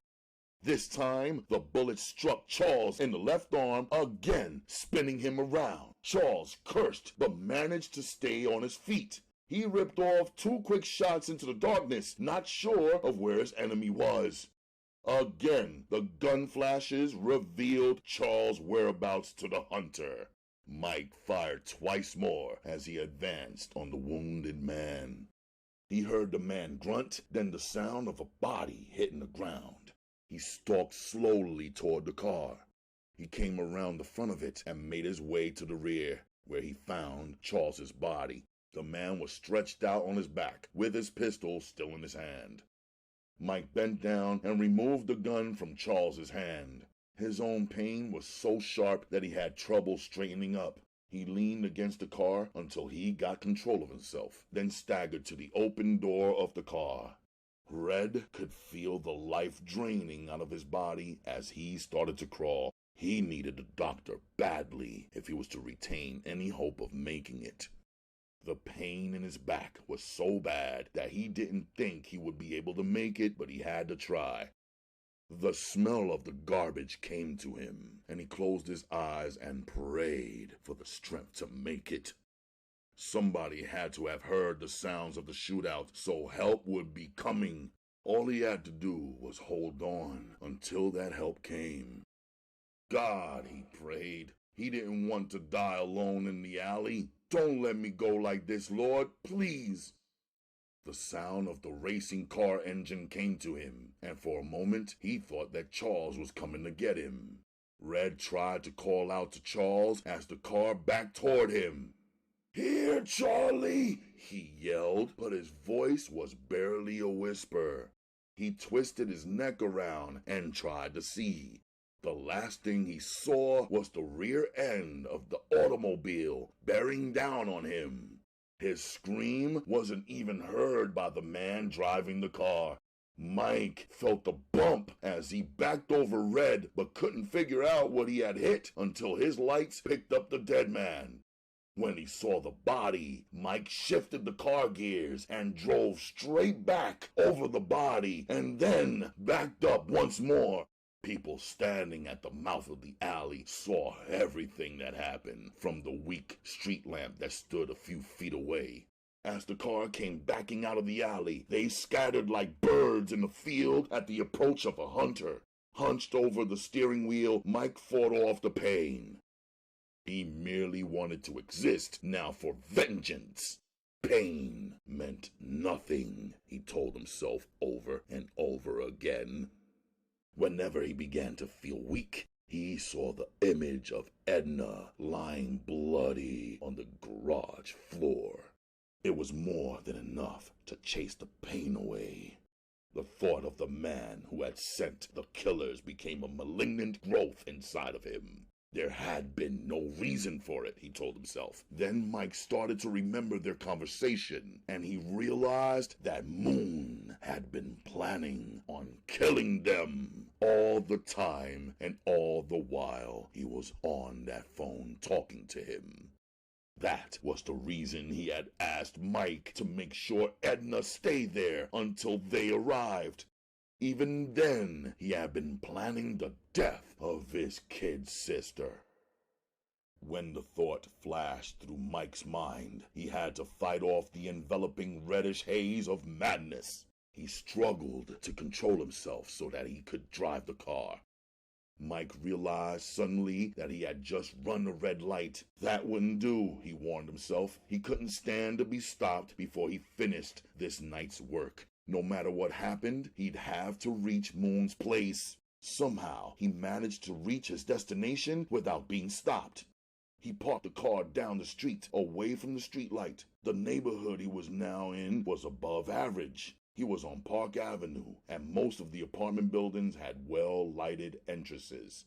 No matter how much it took, Mike told himself, he would be able to do it. He carefully checked the loads in both weapons. He only had 2 bullets in one gun and 3 in the other one. Both pistols were .38s. He took the bullets out of one and reloaded the other pistol. Now that he had 5 bullets, he believed it would be more than enough to take care of what he had to do. Chapter 10. It was no use, Paul finally decided. He switched on the lamp beside the bed, glancing at the small alarm clock on the dresser. It was just 3 o'clock in the morning, yet he couldn't sleep. All night long, he hadn't been able to think about anything but what was in the diary. Well, he decided as he kicked the bedsheets off his body and sat up, if he couldn't sleep because of the diary, he might as well spend the rest of the night reading it so that he wouldn't have the same problem tomorrow night. The first thing he did after getting up was recheck his coffee pot. He hadn't drunk all of the coffee, so he quickly lit the burners under it and reheated what he had left in the pot. Paul's mind was in an uproar. This was the first time anything had ever affected him in such a manner. Not sleeping was one problem he rarely had. As he poured his cup full of steaming coffee, he stopped for a second and listened closely to the loud noise coming from downstairs. Now that is really rude, he told himself. Anybody stupid enough to play their radio that loud at this time of the night either is the most stupid person or one of the most rude you would ever meet. In this case, he reasoned, the foolish woman under him was mixed with both stupidity and rudeness. Angered by the woman's unreasonableness, Paul raised his foot and stomped loudly on the floor. As pain shot up through his foot, he realized that he hadn't put his shoes on. He reached under the bed and slipped them on. Then he stomped around for a few minutes as loudly as he could. If she was asleep, she would wake up. For his behavior, the woman turned the radio up even louder. God bloody damn it! You win, you fucking bitch! Paul groaned as he fixed his coffee. After getting his cup, he carried it back over to the bed. He had to grin slyly as he thought about it. She had turned her radio up so loud that he was sure he wasn't the only person she was disturbing. Actually, she wasn't bothering him because in a few seconds he'd be so involved with the diary it wouldn't even be heard by him. The sound of someone else knocking loudly on the wall trying to make her turn it down caused Paul to smile. In another second, he was so absorbed in the diary that the radio and coffee were both forgotten. I had bought me an old 1964 Cadillac and moved into an apartment. I had to cut down on the rent some kind of way, even though it didn't bother me because I'm making money hand over fist. But I wanted to be away from Janet's friends and customers since all of them had known I stayed at the motel. Yo, it was time to leave. The apartment building I stay at has a pool too, so I won't miss the swimming. It's one of the few things I really have to do. Must find something else to do to help kill the time. The dope is selling like hotcakes, like always. By now, all of the white kids got habits, but that is their problem, not mine. I made over $5,000 so far, so things are beginning to look sweet. King David's next entry carried a date. Now that I've been on the West Coast for a year, I feel like I was born out here. I still got Janet, even though she's lost her job. Some kind of way they found out she was a junkie and discharged her ass, but that was all right with me. Now using her to sell dope for me on a full-time basis. She is one hell of a good dope dealer. She has finally found out that it ain't coke that she has been using. She called me a black motherfucker, so I had to kick her white ass for her. But everything is all right now. I won't let the bitch live with me though. In fact, I don't even enjoy taking a junkie ass bitch to bed no more. But I kept my feelings hid. I still need her white ass, so I'm not about to get rid of something as good as she is. God damn! Today, I ran into the finest black chick I've ever met. The bitch was tall, with a complexion like coffee, with plenty of cream in it. Her skin is so smooth that I couldn't hardly keep my hands off her.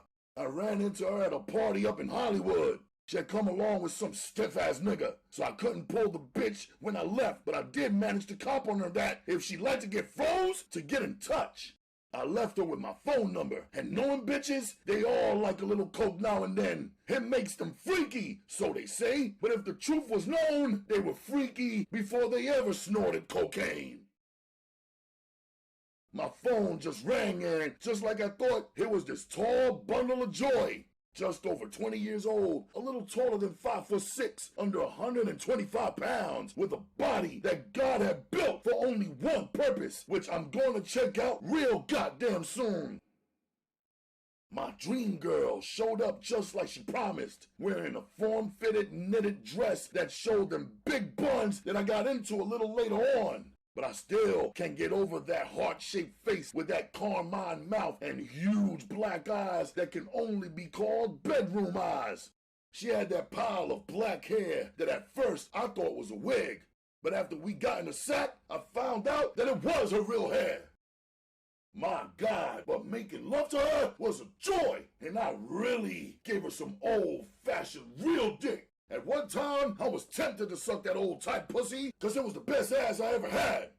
Now, when I look back at what I've wrote, I'm not ashamed. At the present time, I don't know where our relationship is going, but this is the first woman I've ever met that I didn't want to play on. If things keep on going along like they are, I think I'm going to let Juanita move in with me.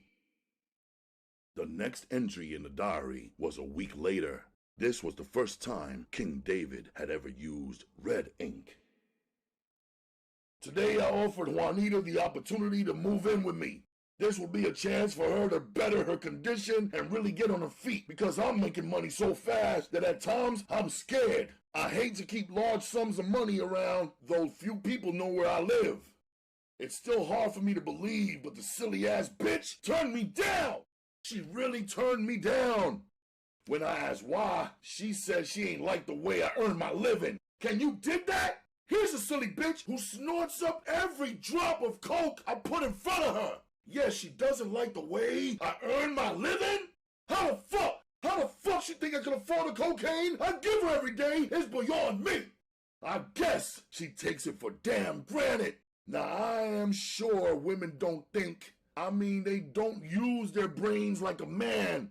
They think with their fucking pussy. That's where their brain is located at. It could be nowhere else. Between their fucking legs. Nowhere else. Again, I offered her the chance to move in with me. Again, she turned me down. Yet she still gives me all the pussy I can handle. Try to make a sense of that shit. King David's next entry revealed his anger. I'm sick and tired now of playing with Juanita. This silly bitch has got my nose open. I hope to be able to shake this feeling. I've never experienced it before. I heard niggas talk about being in love. Even writing the word makes me feel simple. But it's true. I never had felt this way about another person other than my mother in my life. And I don't like it. I mean it from the bottom of my heart. I detest this fucking feeling of concern I have for Juanita. It makes me feel like I'm weak. After reading this page of the diary, Paul reached for his coffee and drained a cup of cold liquid before turning to it again. He couldn't believe what he was reading. Could a man really feel this way? He wondered. Could another human being really hate the human race enough not to want to accept love when it came to him? A man who was lucky enough to meet a woman that he really cared for and then purposely go out of his way and fight against human nature? Paul shook his head. It was unbelievable. King David was leaving the realm of reality as far as Paul was concerned. Now he had to wonder if what he read in the diary was true or not, yet he reflected as he thought about the matter. It was true. That was one of the reasons King David had written the diary, Paul believed. The man was trying to face himself, trying to justify a reason for his being alive. Before he could read any further, he was distracted by angry voices out in the hallway. He didn't have to open his door to hear them, but he did anyway. That way the words were clearer. Paul leaned in the doorway, listening. The argument was coming from downstairs. God damn you! It was a man's angry voice. I asked you, like a gentleman, to turn that fucking radio down, the man yelled. But no! A person can't treat you like a fucking lady and give you a little fucking respect. No! If they did that, your dumb ass will take kindness for weakness.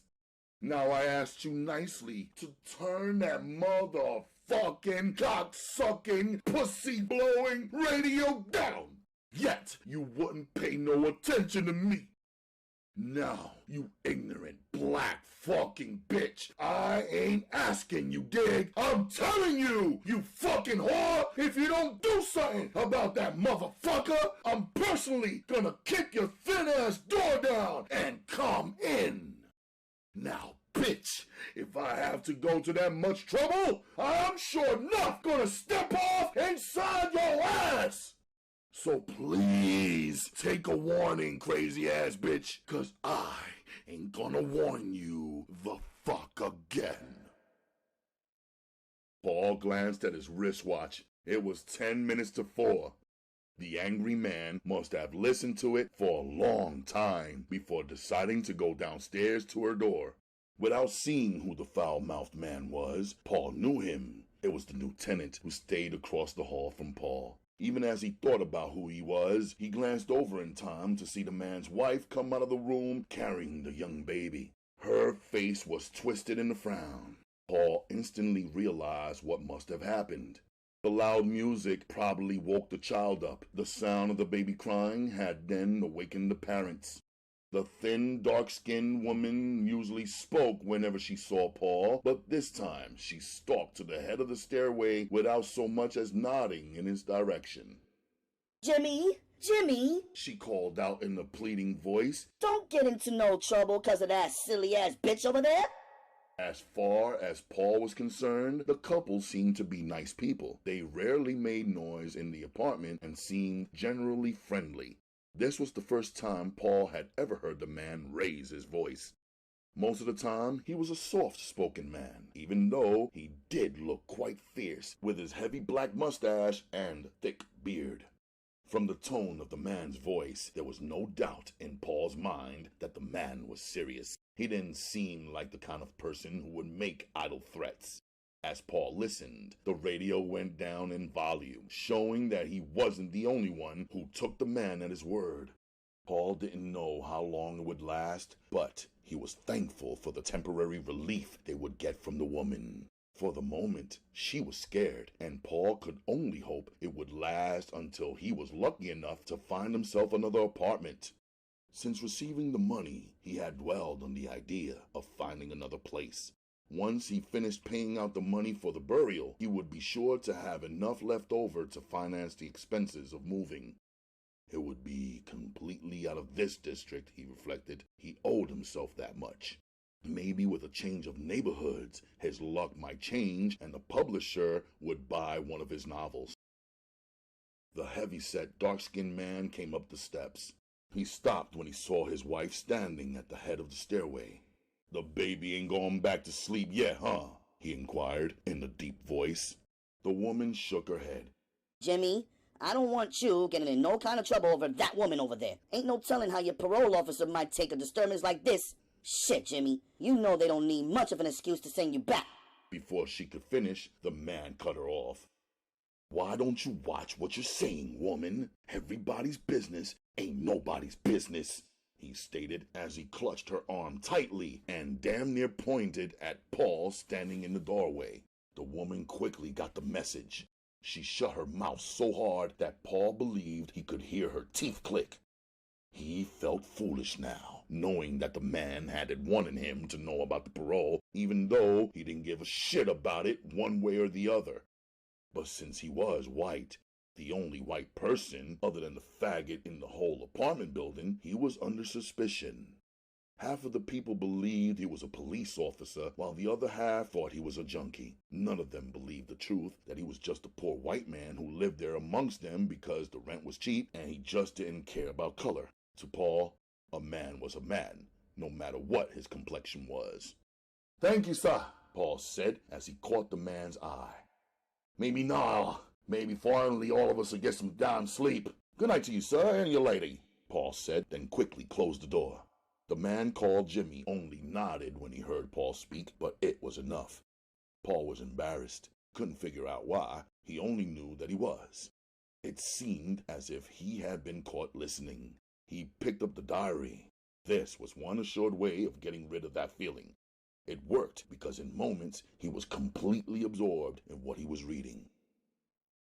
"Well, it has happened again, but this is the final time. I'll not allow her the chance to ridicule me again. Yet, even as I write this, I am aware that my pride has been hurt. It's the main problem.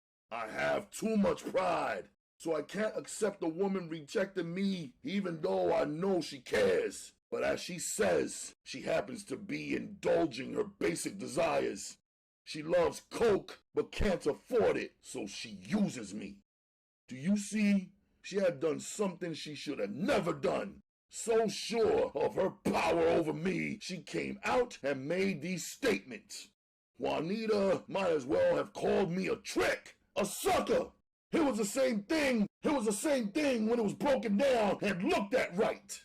She used me simply because I could afford to pay for all the fucking coke she puts in her nose. If I didn't have the money, she wouldn't even be with me. That's why she laughed whenever I asked her to move in with me. The bitch said she was looking for more out of life than what a petty dope dealer could give her. Can you dig the nerve of this bitch? She came right out and told me this to my face. How much she considers to be a small-time dealer. Well, I decided to fix a little red wagon for her. At first, I asked her if she didn't think it was possible for us to work together and accomplish something. I didn't have to be small-time all my life. When I told Juanita about this, she burst out laughing. That's right, this little fucking whore laughed in my face about it. Then she said that I would be small-time all my life, no matter who I had. Again, I let my pride get the better of me. I bragged to her that I had $10,000 stashed up. Juanita laughed again and said, See? That right there. That's what I'm talking about. You got 10 grand saved and you think you got some money. $10,000 ain't shit. I heard the words she said while watching her closely. I already knew $10,000 was no money, but I was trying to show her that we had a damn good start. But she didn't give me time to finish before she called herself laughing. But no matter, I still saw the look of greed jump into her eyes. It had surprised her. She hadn't figured I was sitting on that kind of cash. To fake her out, I asked if she wanted to see my bank book. The bitch was dying to see it, but tried to shine it off. Hell no! She drawled coldly. What you think I am? Some kind of freak to get my kicks out of reading what people have in the bank? Well, anyway, I explained, I just wanted you to know that if we hooked up together, we wouldn't be coming from the nub. I want to marry you, girl, not just shack up with you. Her cold laughter killed whatever feelings I'd ever had for her. She thought she was a cold bitch, but she wasn't shit. She had just signed her life over to me. The next time I gave her some cocaine, it was half coke and half heroin. The strongest heroin I could get. Juanita never knew the difference. I began feeding the white poison to her, and in time, I'd have my sweet revenge. Don't no bitch laugh in King David's face and never had to pay the price. Now, we began to play at the game which I have come to know so well. In my diary, you can see where I've started marking the days. It took 3 months before the heroin and the cocaine mixed together paid off. After 90 days, the bitch was hooked on heroin like any other dope fiend in the motherfucking streets. Chapter 11. The nightclub was completely silent when Nancy finished singing I Remember April. The people inside the club went wild, clapping and stomping their feet. Others in the audience used the knockers that had been passed around. As though he were the husband of the singer, Moon beamed proudly, his fat face flashing a wide grin for all to see. It made him feel good to know she had left their table and would be coming back as soon as she finished dressing. Her song had been the last one of the night. The floor show was finished for the evening. People began to get up and leave, some trying to beat the rest of the crowd, while others wanted the company of a group of people going out into the night. In the crowd, there was less chance of getting stuck up in the parking lot. Alvin watched the people file out. They remind me of cows, you know what I mean? One following the other. What the fuck do you know about cows? Rocky asked, really curious to know where a city boy would find out anything about cows. About the only cows Rocky had ever seen were those in the movies or on milk containers. When I was doing that bit for the feds, man, Alvin began, glad to be able to give out some kind of information no one knew anything about. I worked out at the cow barn. You know them federal prisons raise their own meat and shit. Well, it was very interesting. Interesting my ass, Moon said harshly. Shit, all you did was clean up cow shit. You mean you found that interesting? Or was it interesting because you could stick your dick in any cow that was in heat, as long as none of the screws caught you? Rocky broke out laughing. God damn, Alvin, ain't nothing you can say. Whole Moon is hip to your shit. I'll bet he even got some pictures in his private stash of you pumping dick into some sorry-ass cow. At this statement of his power, Moon roared with laughter. He liked for people to talk about his power. It gave him a good feeling. Even though Moon was what people called a big-time gangster, he still didn't have the power he would like to have.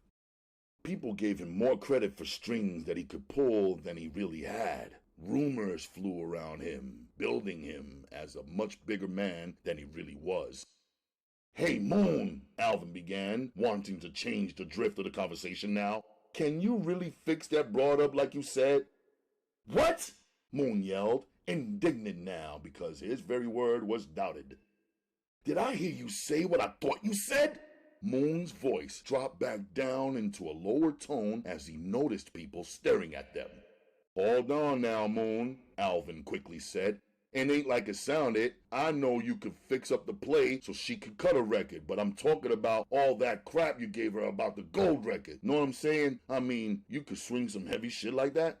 Alvin knew how to placate his boss. All he had to do was play on the man's immense vanity. You're damn right I can. Didn't you hear the goddamn woman sing? It ain't no problem getting no gold record. Hell no, he said, speaking more to himself than to his henchmen. The broad has stardom written all over her. I'm just surprised she ain't made it yet. Moon scratched his head slowly. I mean, you other guys heard her. She ain't just started out either. So why in the fuck ain't no sharp son of a bitch pick her up and put her in a position to get big money? Talent like what she got ain't easy to find. Shit! Just like the word came to us that there was some damn dame down here that could really sing, other people have heard it too. It do give you a reason to think, don't it? Rocky asked slowly as he began to understand what Moon was saying. Moon managed to catch Brenda's eye as she left a party of people she was letting out. She hurried over to the table, wondering what the hell they could want with her now. "Hey, Brenda," Moon said as she came up, "why don't you square with me? How come a broad as good as Nancy seems to have trouble? She should have been big time long ago." Brenda forced her lips into a smile. She began after glancing around to make sure nobody was listening. It's not a big secret. You saw her. Couldn't you tell? Brenda waited a second, then added, She drinks. She drinks like a fucking fish. Maybe she has a problem, maybe not. I know she's been slowing down since Mr. Wilson gave her a job here. A few years ago, she couldn't even hold a job down. But now, well, you have to give her credit. She takes a sip now and then, but she doesn't allow it to come in front of her job.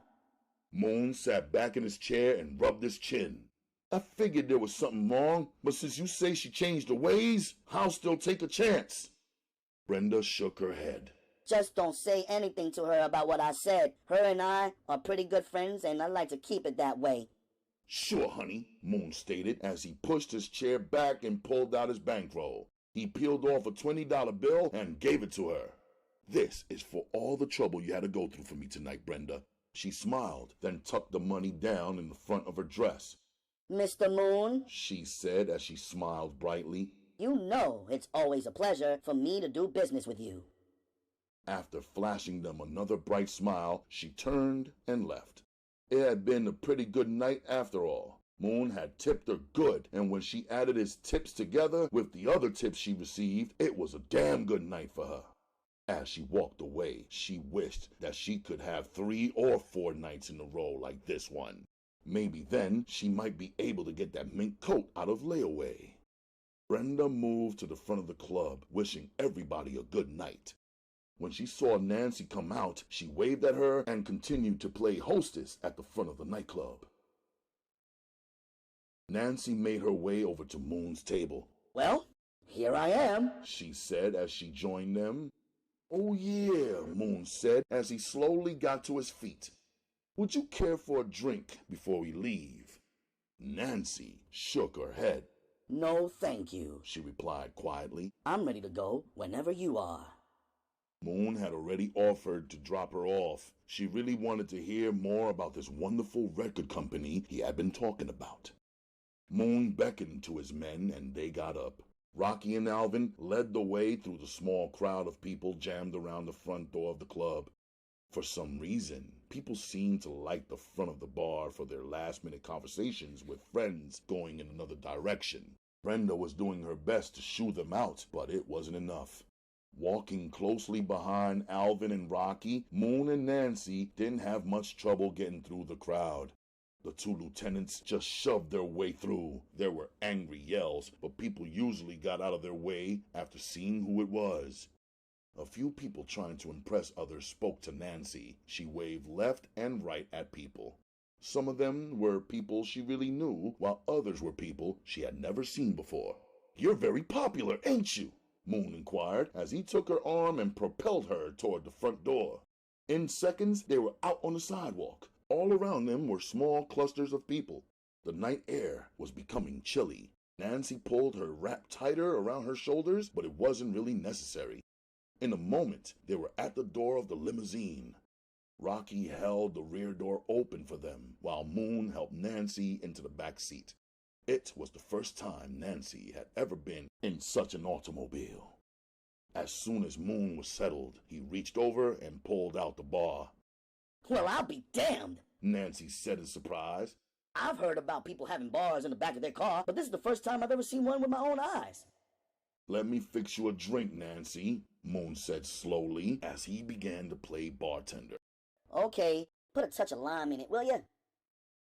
After mixing the drinks, Moon sat back contentedly.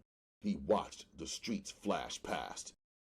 You know, he began, this is a wonderful hour to be up. Everybody else is sound asleep, getting ready for the morning. But me, I like to be up when daybreak comes. It happens to be a sight that I can never get enough of. Nancy smiled. You don't think there will be any problem today over me cutting a couple of numbers, do you? she asked seriously. Moon let out a deep laugh.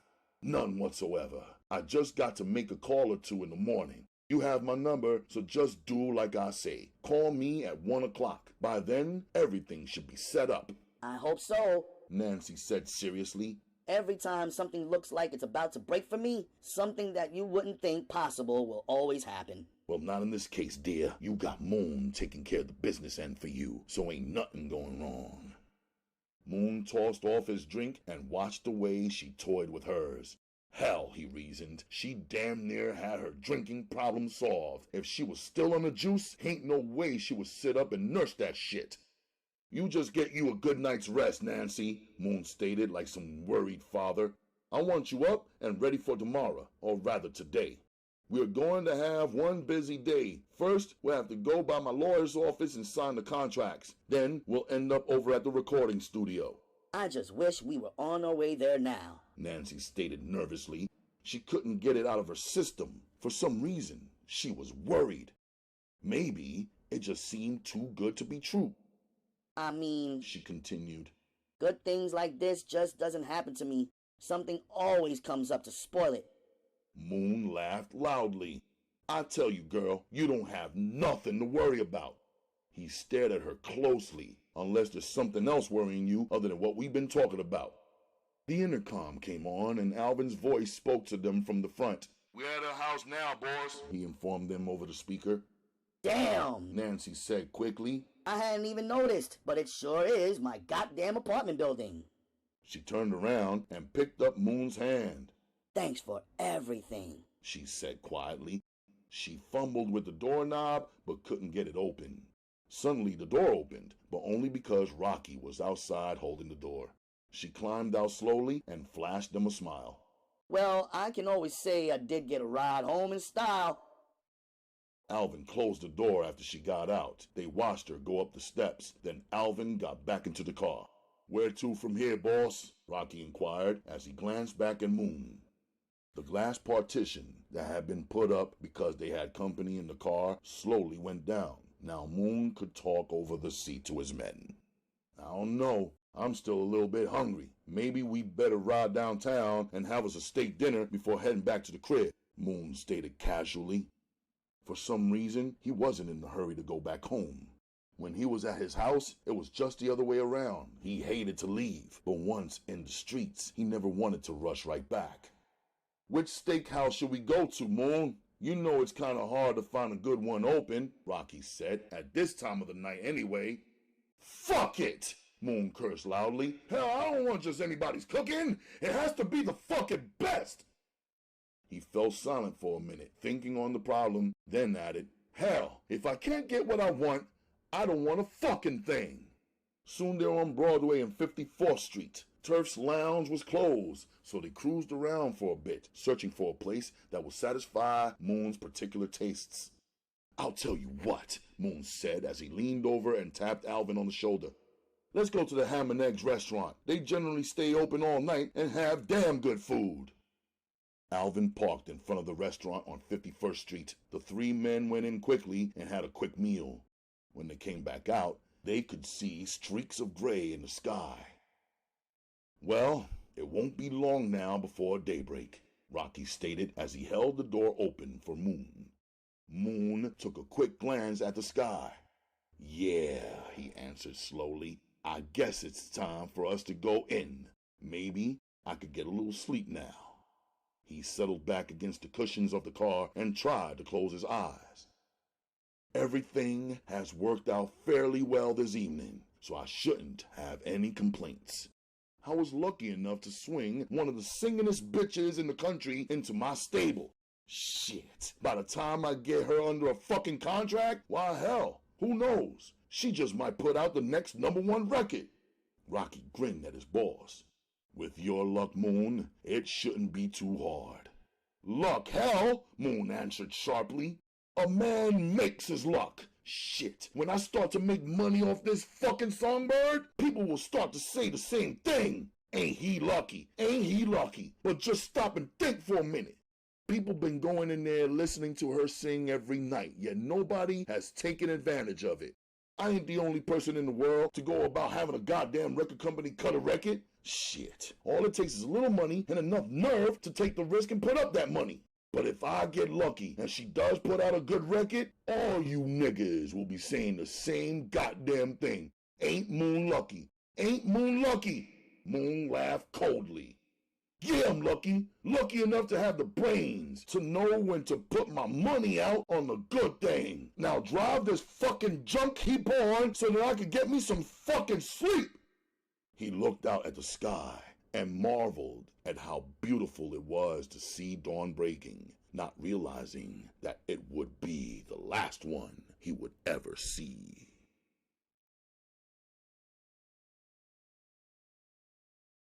Chapter 12. The early morning hours had slipped away, and Paul found himself still awake.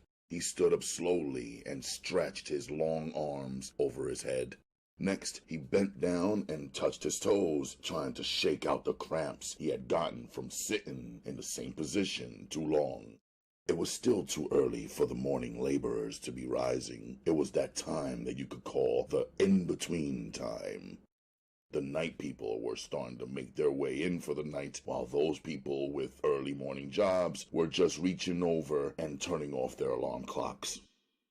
Paul went into the kitchen and put on a fresh pot of coffee. It was sort of surprising to him to find out that he had consumed the whole pot. Usually, one pot would last 2 or 3 days. As he worked, his mind kept returning to the diary. King David had been one hell of a man, he reflected as he waited for the coffee to heat up. Paul made a useless trip to the icebox, knowing beforehand that there was nothing inside of it that he could eat.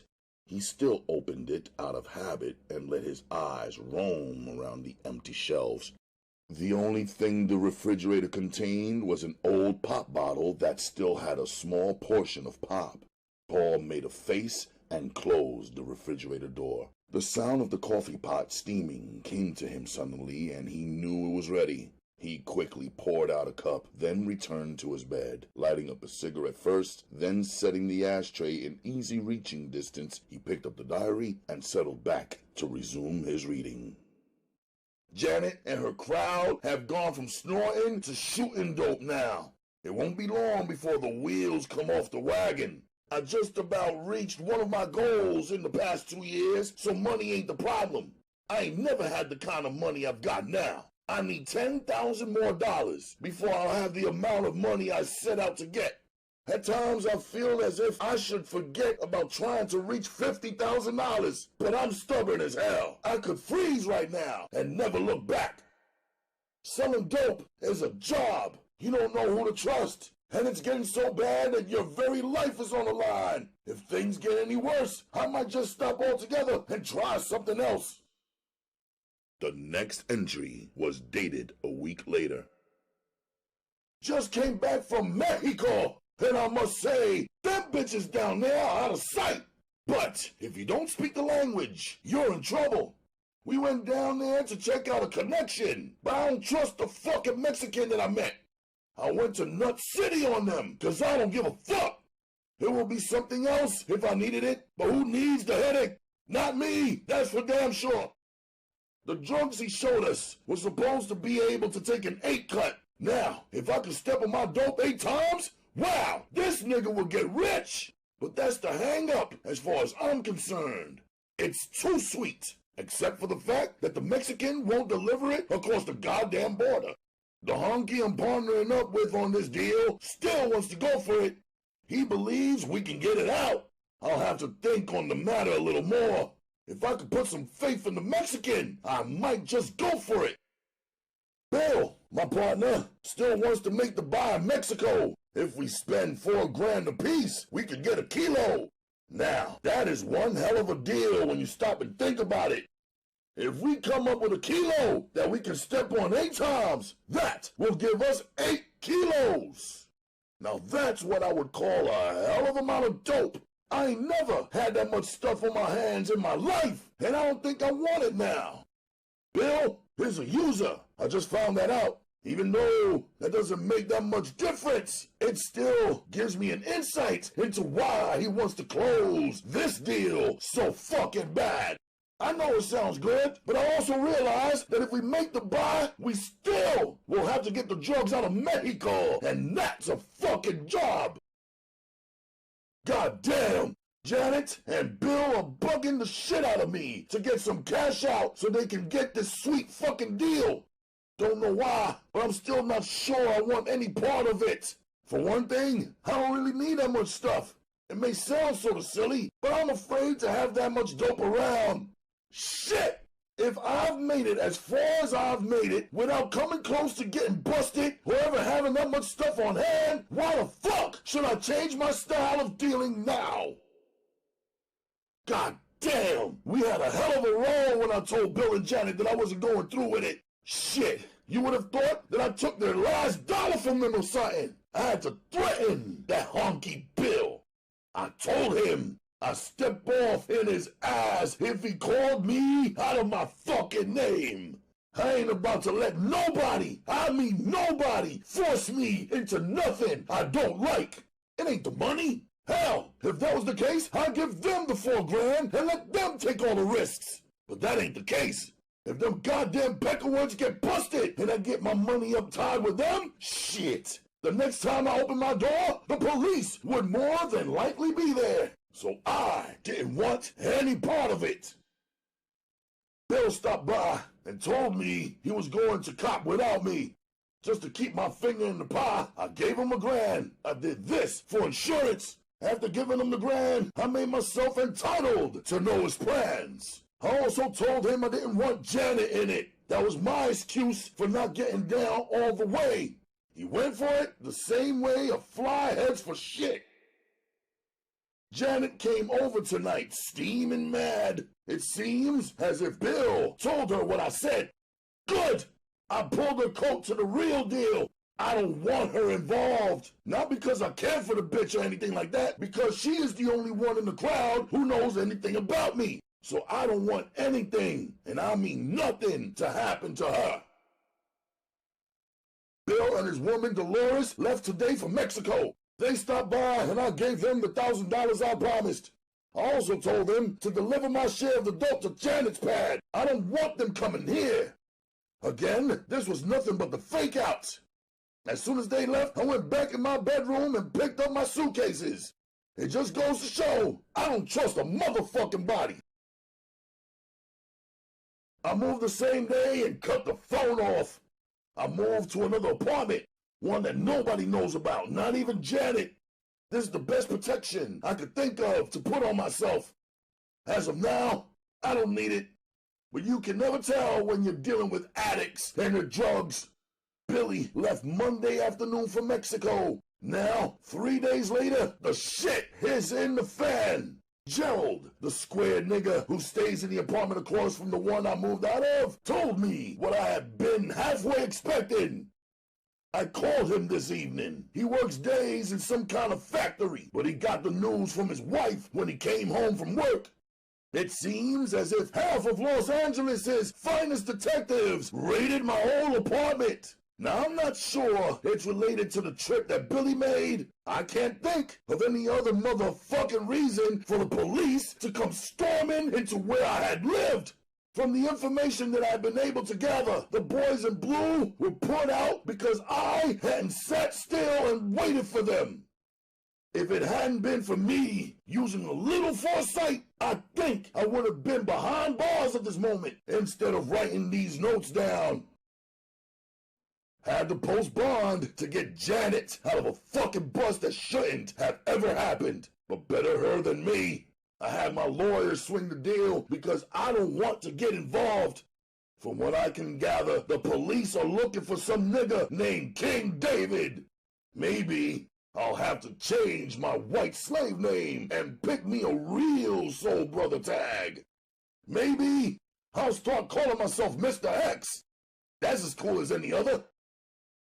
I lost $1,000 on that deal, but I retained my freedom, so it was worth it. Janet wants to suck my ass because I saved her dumb ass from getting busted. If I allowed her to go along with silly-ass Billy, she would be uptight in Mexico, the same as Billy and his woman. Now that's tough shit. It still ain't no reason for the bastard to be snitching the way he is. He had to give them Janet's address or they wouldn't have been able to bust her. It cost me 6 $25 balloons when they busted Janet. The dumb bitch was laying up nodding when they came in on her, so she couldn't clean up. Well, it's her ass, not mine. I'm just glad she didn't have my new address, because they just might have caught me dirty. If not dirty, they would have kept all the cash money they found, or tied it up so that I wouldn't have been able to use it for the next 5 years. The white man is a motherfucker. If a nigga had any hopes of ever getting ahead, he had better learn how to play the white man's game, to only use his own rules. That's the trick. Use your own rules. Now, I know I've been in Los Angeles about as long as I can last.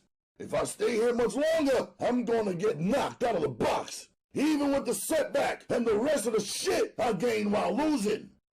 Now, I'm only 5 or 6 grand away from having my full $50,000. I put in my order for a new Cadillac. It shouldn't be long now. Paul sat straight up in the bed. 50,000. The thought of the money flashed through his mind, but Paul shook the idea away. Maybe at the time he wrote in the diary he had it, but now, no way. Paul glanced up at the top of the page in the diary. January 10th, 1973. Just a few months ago. What could have happened to the money? If what he had been reading in the diary was true, the money should be somewhere around. It had to be. Paul glanced at his hand and noticed he was trembling. Hell, this crap he was reading was bullshit that King David wrote down to pass the time away. Paul got up and fixed a fresh cup of coffee. He didn't even notice how light it was getting in the room. What the hell, Paul reasoned. If there was any truth in what he read, the diary should give him a key to where the money was. He went back to the bed and reopened the diary. This time his interest was more than just curiosity. Greed was mixed with it. King David's next entry revealed the foresight the man had had. Since moving, Janet has no way of getting in touch with me. That's cool, because I know the cops are watching her. I rapped with her on the phone, but got tired of listening to the bitch beg. She's supposed to be sick. Tough shit. It ain't my problem if she was silly enough to let herself get strung out. This crazy bitch had the nerve to tell me that it was my fault she was a junkie. It's hard to believe, but that's what she says. Well, I do feel sort of responsible for her, so I left her a small package at the motel where I first met her. Yes, it just goes to show that I've really got a heart. She doesn't know it yet, but that was the last time we will ever do anything together. So it was sort of like a going away package for me. I left her a piece of stuff. It's worth over $500. So if Janet uses any kind of sex, she would be able to get herself through with it. Shit, ain't nobody ever did nothing like that for me. Just up and gave me something. Shit, no way, never, ever. Now I have got problems. Juanita is acting up. I had hoped to do something for the bitch, like break both her legs before I left or something like that. I got her strung out damn good, and I know she's been turning tricks to keep up her habit, but that ain't enough for me. I want to see that dirty bitch wallow in mud before I leave, but it don't look like I'm going to get the chance to see it. I might as well put the truth down, since I'm the only one who will ever see this while I'm living. I got weak at the last moment. Yep, I still found myself drawn to the dirty bitch, even though she had damn near spit on me. Well, I offered her a chance again, even though I knew she was a junkie.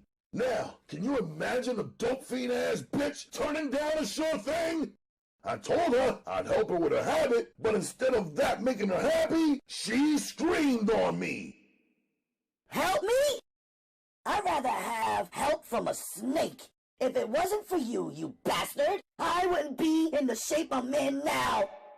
Well, from her words, it wasn't hard for me to figure out that she was hip to the fact that I had handed her heroin for coke until she was strung out. But still, it was too much for me when she cursed at me.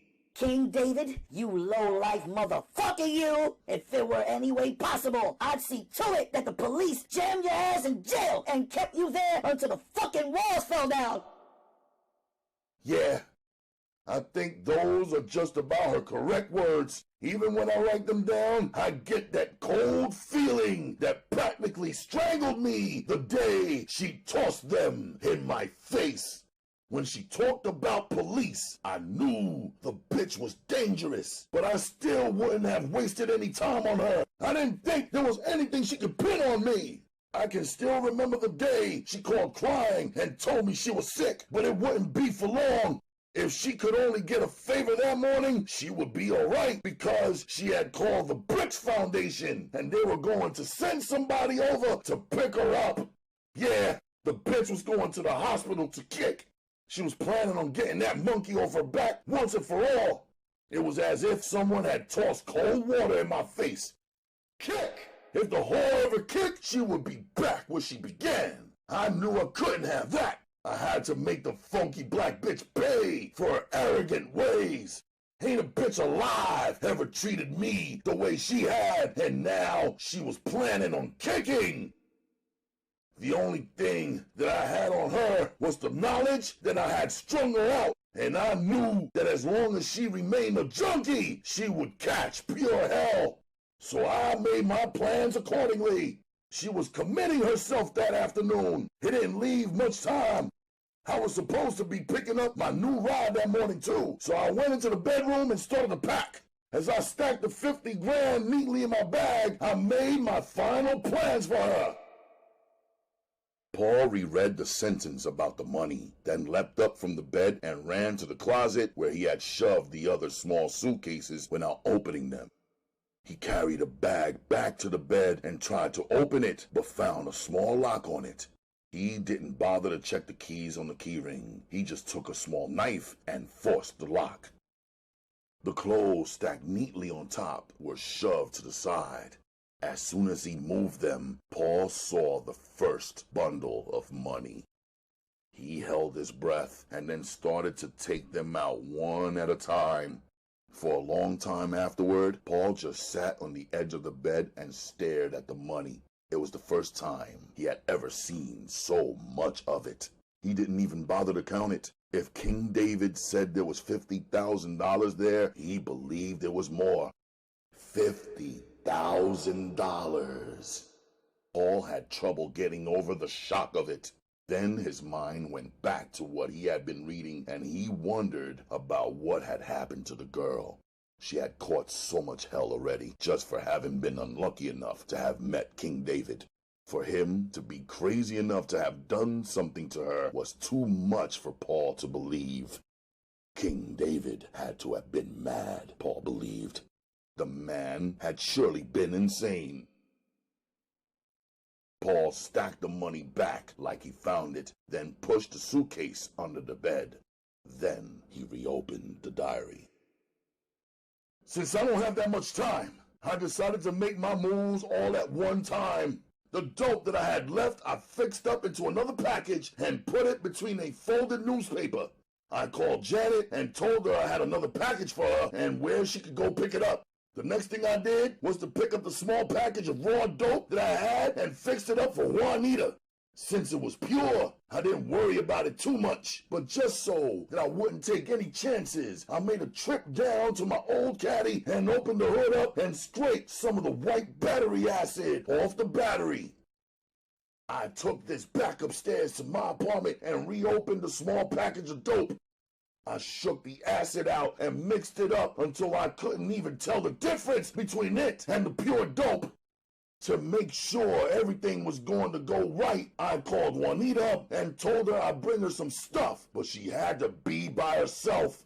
Being so self-centered, the bitch instantly thought that I wanted to bet her down and, like a true dope fiend, came up with a story instantly.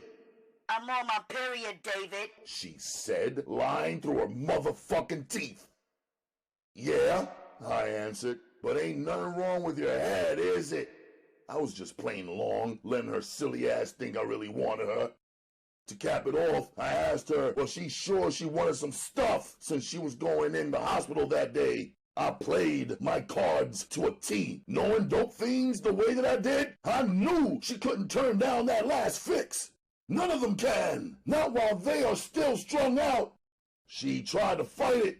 For a minute, I thought I might have overspotted my hand, mentioning the hospital to her.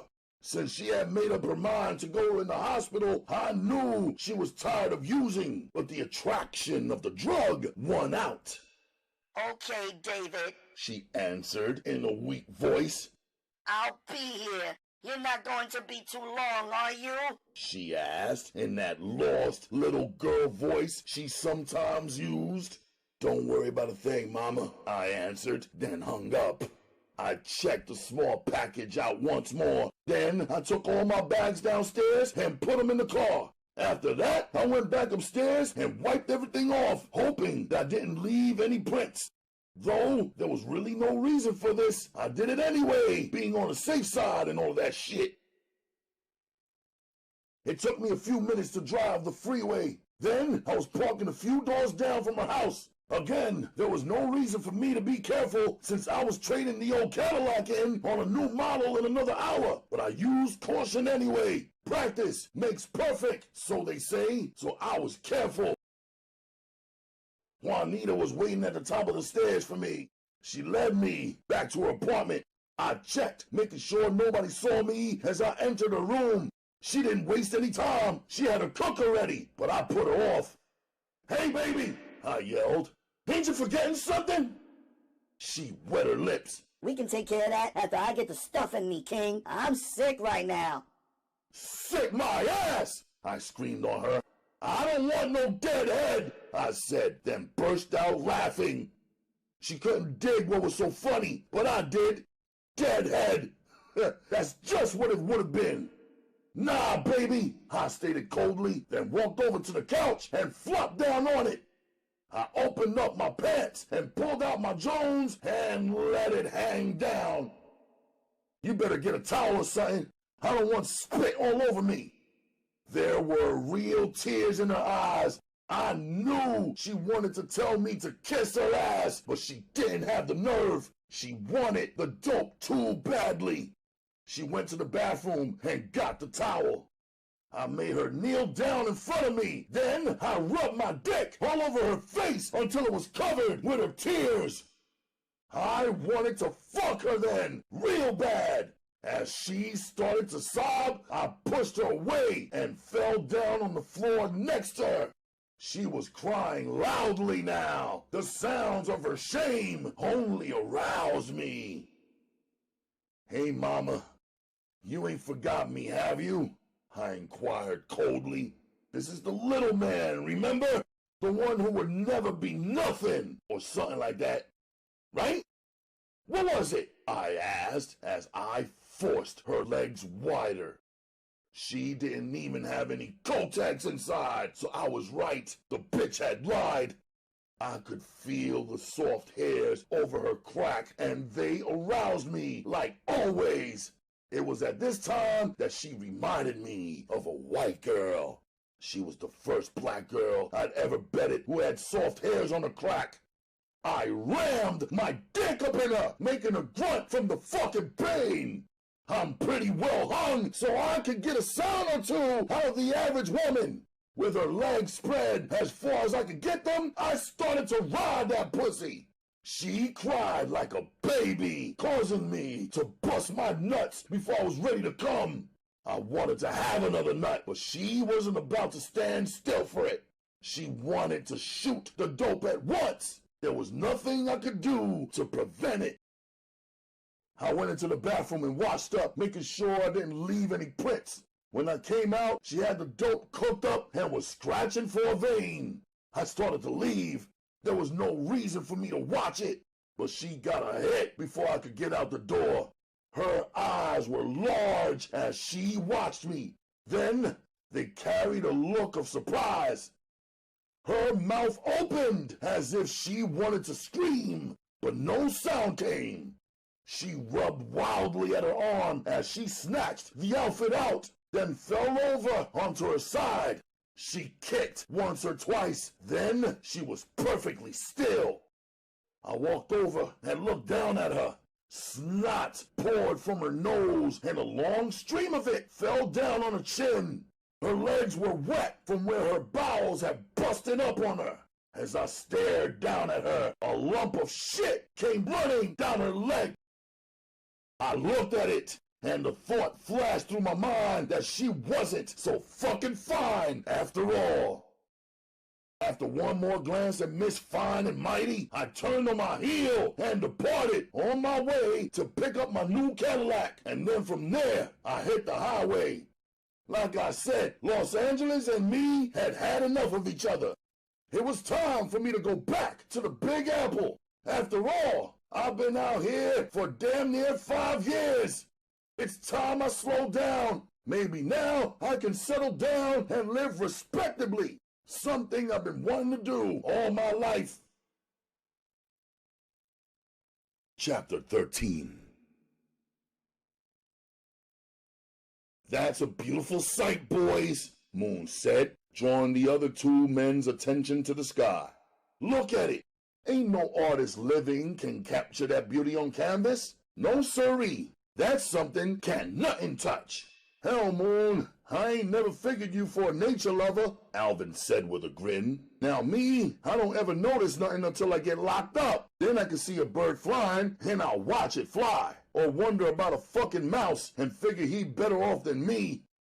Yeah, that goddamn jailhouse will make a man notice everything. Shit, Rocky said, not wanting to be left out. I was raised on a farm. What I miss is that country smell, you know, the grass smelling fresh and the wind blowing without the smell of factories in the air. Now that's something ain't nobody able to put together. The real fresh air of the country. What you miss about the motherfucking country, Moon said with that cold wit of his, is the outhouses and wiping your ass with your thumb cause your poor ass country boy sure in hell can't afford to buy no goddamn toilet paper.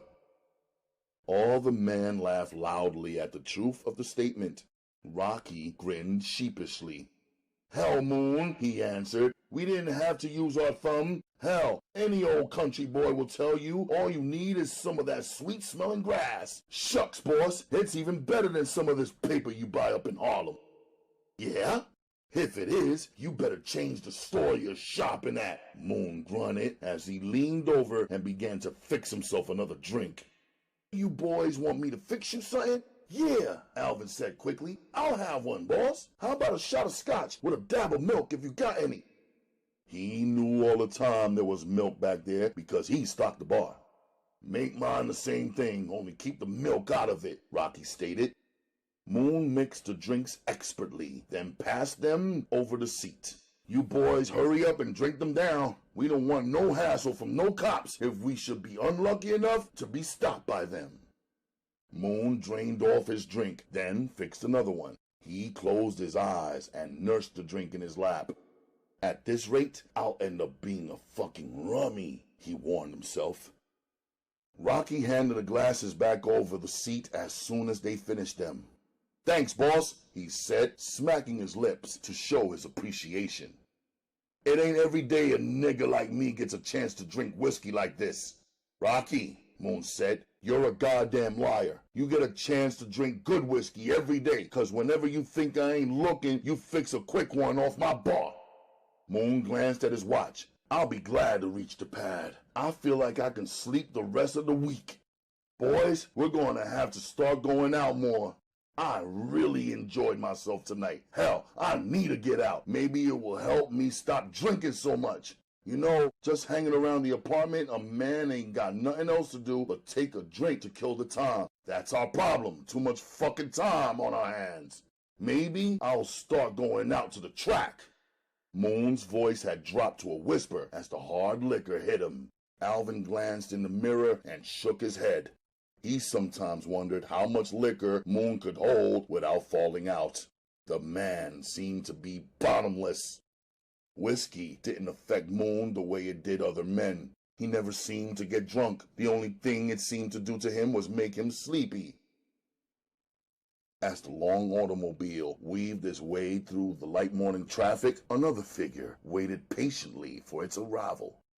Mike walked to the corner, then turned around and came back past the apartment building. His steps grew slower as he came abreast of the entrance. Then he continued on. For a minute, he hesitated, undecided on whether or not he should go on up. Maybe Moon was upstairs. Maybe he just sent the big car out to be fixed or something. It wasn't like Moon to stay out all night, so maybe he wasn't out at all. That would be a bitch if Moon was upstairs and had been up there all this time. Mike leaned against the wall. His wounds were acting up. He had lost too much blood. If he continued on like he was doing, he wouldn't have the strength to do the job when the chance arose. Finally, out of desperation, Mike decided to go upstairs and find out for himself. This waiting was too much. He glanced up at the sky. No, it didn't make sense. Moon didn't stay out this late. He couldn't think of anywhere that Moon could be this late. More than likely, he was upstairs in his bed, sleeping like he owned the world. Straightening up, Mike pushed himself away from the wall. He made sure he had himself under control before starting towards the entrance. He didn't want to draw too much attention to himself, so he walked carefully, taking measured steps. The lights inside the lobby almost blinded him. He blinked once or twice, then made his way toward the elevator. Mike wasn't worried about being noticed because he knew the nightman on the desk was aware he worked for Moon. There wouldn't be any unwanted questions, but he was lucky anyway, because the desk clerk had left his station for a minute, and the bellboy on night duty was dozing in a chair. Mike took his time and tiptoed across the large, well-furnished lobby. He stepped into the waiting elevator and pushed the button that would take him to the top floor. The elevator went up without making any noise and stopped on the penthouse floor. Mike walked down to the apartment, then stopped at the door. He checked the pistol in his belt, removed it, and placed it in his coat pocket where he could keep his hand on it. If necessary, he would be able to shoot through his coat. Mike rang the bell with 3 short bursts, the signal that only members of the gang knew about. Jojo, the Japanese houseboy, opened the door. He stared at Mike. "You know it, boss, tonight?" he asked. Mike brushed on past him into the apartment. "Hell no," Mike answered. "Where the hell is Moon?" Not really knowing, Jojo shook his head. "Me not know. Boss no tell me he gone. He no tell me nothing." "Okay, Jojo, you can go to bed. I'll be here when Moon comes back, so don't you worry about it." Good, good. Jojo replied with a short bow, then disappeared into the rear of the apartment, where the bedrooms were located. Mike began to feel weak. He stumbled toward the bathroom. Once inside, he pulled his shirt loose and looked at the wounds. He didn't know anything about stopping the cut from bleeding. The only thing he could think of was to wet a washcloth and hold it against the wound. Soon, the heat from the cloth soothed him to such a degree that he found himself nodding on his feet. His head would fall forward for a while, then suddenly he would wake up. He sat down on the toilet seat, his head nodding against his chest. Mike was in that position when Moon and his 2 gunmen came in. They walked into the apartment and stopped at the bar. Mike was asleep in the bathroom and didn't even wake up. Rocky went behind the bar and poured himself a drink. "You want one before turning in, boss?" "Yeah," Moon answered loudly. "I might as well. It helps me to sleep better at night." Rocky filled the 2 drinks and looked at Alvin, who declined. Alvin then pushed past Rocky and opened the panel. "You want your pistol out of there, Rocky?" he inquired as he took his own gun down. "Nah, I'll get it a little later on. Shit, it felt good not having that weight on me for a change," Rocky said as he finished mixing the drinks and pushed Moon's double shot toward him. "Well, I felt naked myself," Alvin replied, and stuck his gun in his waistband. Moon and Rocky toasted each other, knocking their glasses together. The sound of their voices finally reached Mike in the toilet. He listened for a brief second, then removed his pistol from his coat pocket and started toward the door. He hesitated for a moment, then quietly pushed the bathroom door open and stepped into the living room. The three men didn't see him until he was almost upon them. It wasn't until Alvin saw the gun in Mike's hand that he realized they were in danger. At the look on Alvin's face, Moon spun around on his bar stool. One glance at Mike coming toward them caused Moon's bowels to become loose. The look on the man's face didn't leave any questions. There was murder in his eyes. Moon let out a scream of pure panic and tried to run around the bar. The first shot from Mike's gun took him right between the shoulder blades. A second shot shattered his spine. As he slumped forward, knocking a tray of glasses down, Rocky rushed toward the panel. He managed to push the button, but the sliding door was too slow. Mike's next shot took Rocky in the forehead, knocking him backward against the panel. Before Mike could fire again, Alvin had squeezed off 2 shots, both of them taking Mike high in the chest. He bounced back off the wall and tried to raise his pistol again, but another bullet smashed into his mouth and he was dead before he hit the floor. Chapter 14. Paul slowly put the diary down. Now he knew everything except why King David was killed. It didn't really matter now, though. After what he had just read, he knew that the man needed killing. He shouldn't have been allowed to live. Now, it was up to Paul to bury him.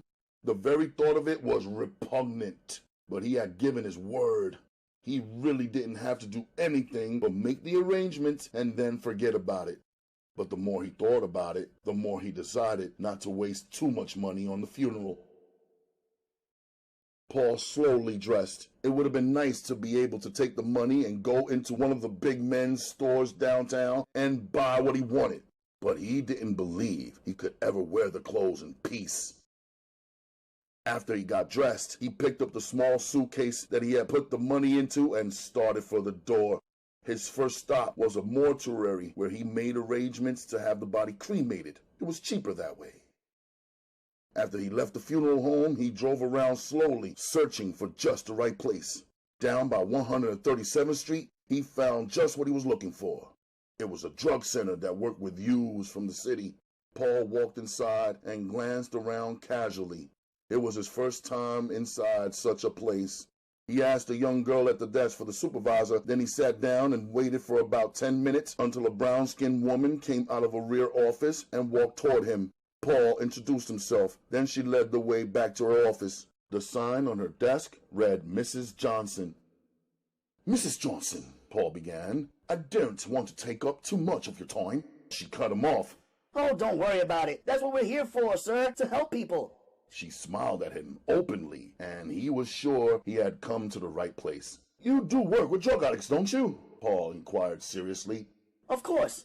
That was one of our reform girls out there at the desk, Mrs. Johnson said. "Good, good," Paul replied. "I have something for you. The only thing I want to be sure of is that you really use it on the drug addicts. Help them to help themselves. I don't care if you give the money to them or buy whatever it is you think they need." At the mention of money, her eyebrows went up. Money? She said in surprise. I don't think I understand you, sir. Paul smiled at her, then set the bag on top of her desk. He flipped it over, and the bundles of money came tumbling out. "This is for your people. Use it as you see fit." Paul got up and walked out of the stunned woman's office. Mrs. Johnson stared at the strange man as he walked away. She didn't speak. She was afraid he would change his mind, return, and pick up the money. Mrs. Johnson didn't spend the money right away. She held it for just over a month before spending the first dollar just in case he had come back for it. After Paul left, he got into the Cadillac. "Well," he said aloud, "I guess I'll keep the car. That much I do owe myself." He smiled, then thought about the funeral arrangements. Yes, It was the best thing he could have done. Why waste money on expensive funerals when the same money could be used to help some of the people King David had used to get this large sum of money? The junkies who were still alive were damn sure more in need of it than King David and his kind would ever be.